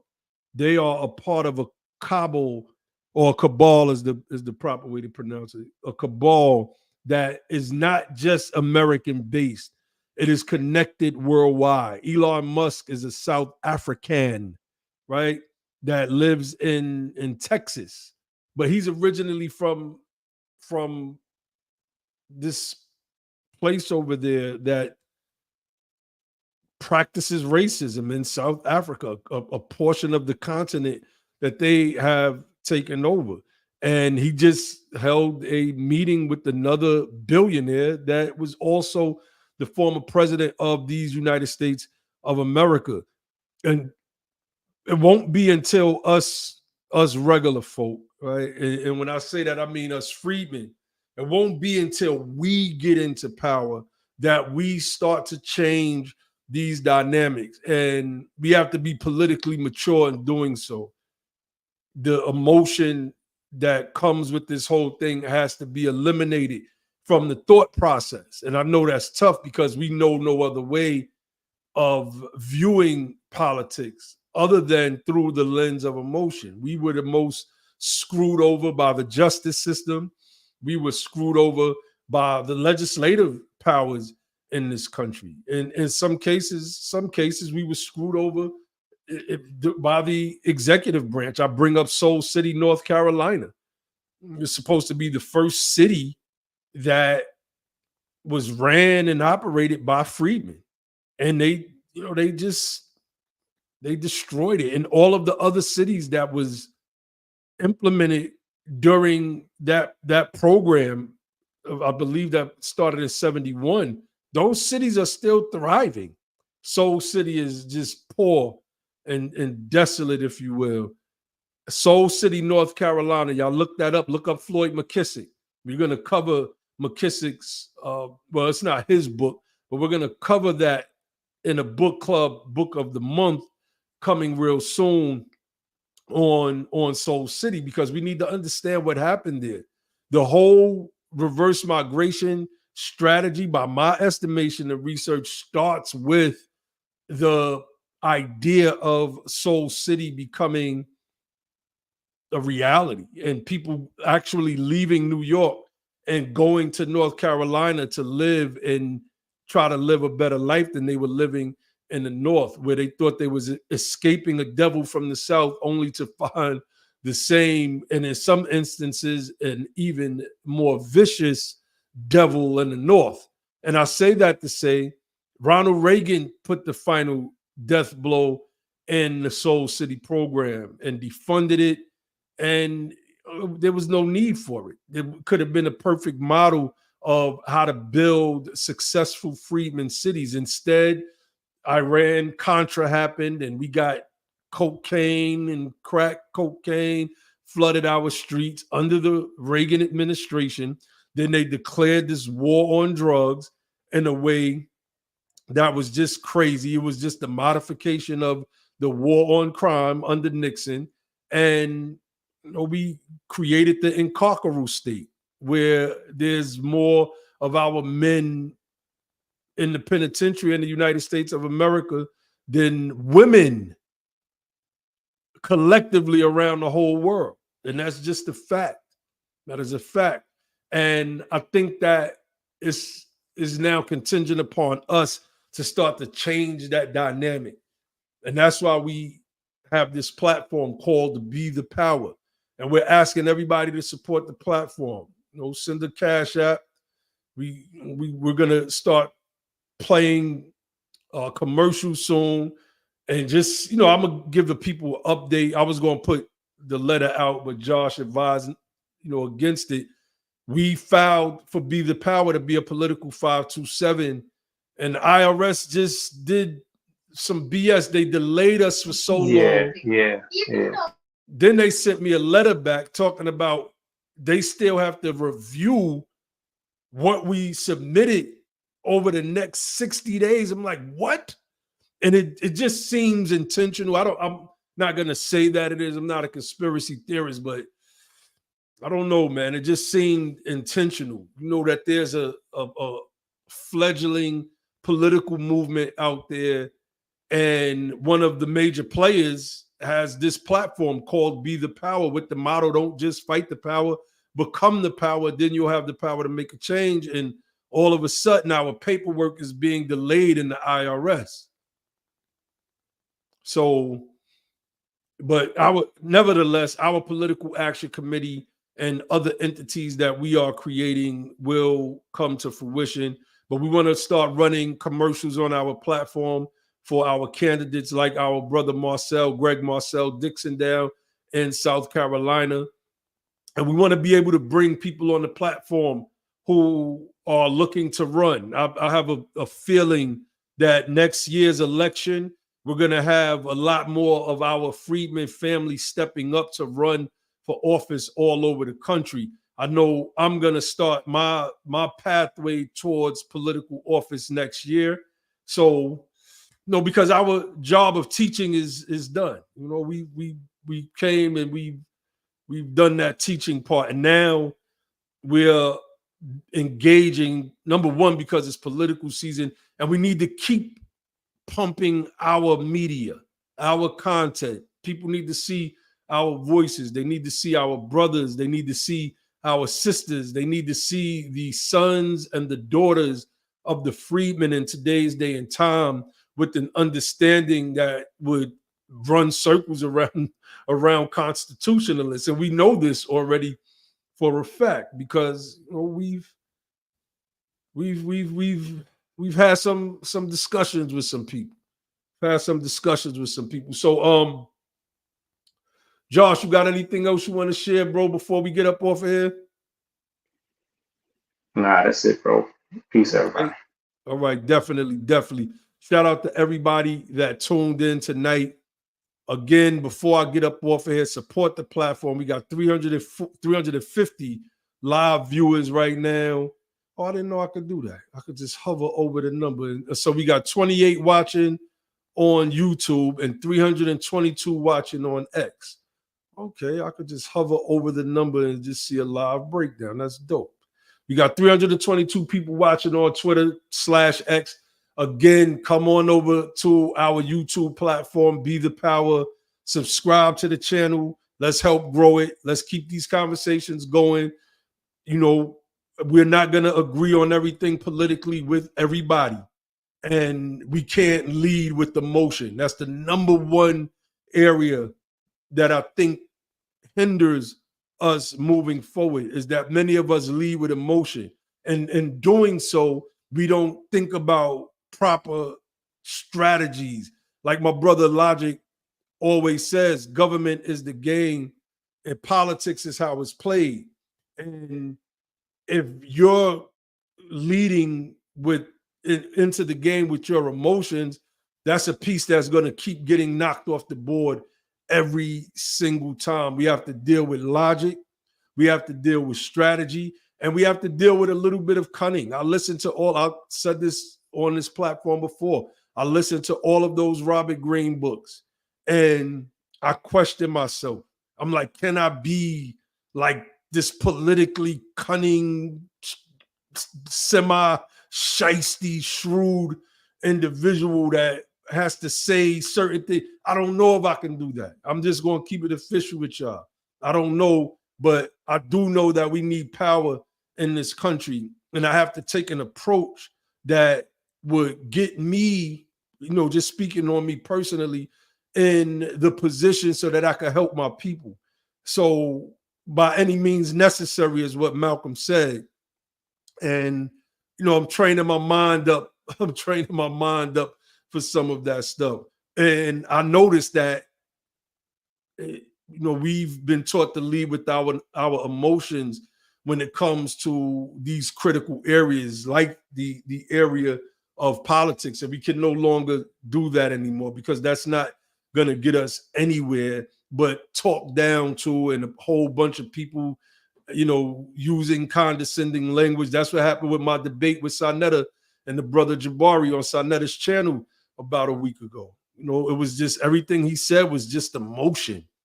I mean, it was just pure emotion. The people that got up on the panel to ask me questions were asking me emotionally charged questions. I asked them one little question. They got to shut up, chuckle and shut up and mute their mics, because they know that they're not dealing logically. They're just not. And we got to get back into dealing logically. We can win this fight. And I believe that we can win this fight, but we have to come together. We all know it's a lot of us that don't like each other, and I understand that. But none of them like Ted Cruz. Ted Cruz, this dude, Trump was dissing Ted Cruz's wife. I think he called her ugly or something like that. Go look on Ted Cruz's Twitter page right now. He's supporting Donald Trump. Wholehearted. Full-throated. I mean, so that's just what it is. It's the nature of politics. It's the nature of humans. And it seems like we're the only ones that don't seem to get that. And I understand it. I'm not, talking and no shaming tactics, because I was there. I was definitely there. But we have to put those things behind us, and we have to recognize the true leadership in this space. And one of the things we always say over here is we're not looking for followers. That's why it's so few of us. We're looking for leaders, because the only thing we want to do is replicate ourselves in the space. We don't need a bunch of bobbleheads. We just don't. Not for the mission that we're on. Now, the general population, they can follow behind us as the political leaders, because that's what's missing. What's missing is the political leadership that we need to carry us into the future. And I know one thing, I'm stepping up. I'm stepping up in that regard. So, and I've had some interesting conversations with some interesting people over the past several months, man. I've had some very, very interesting conversations. So,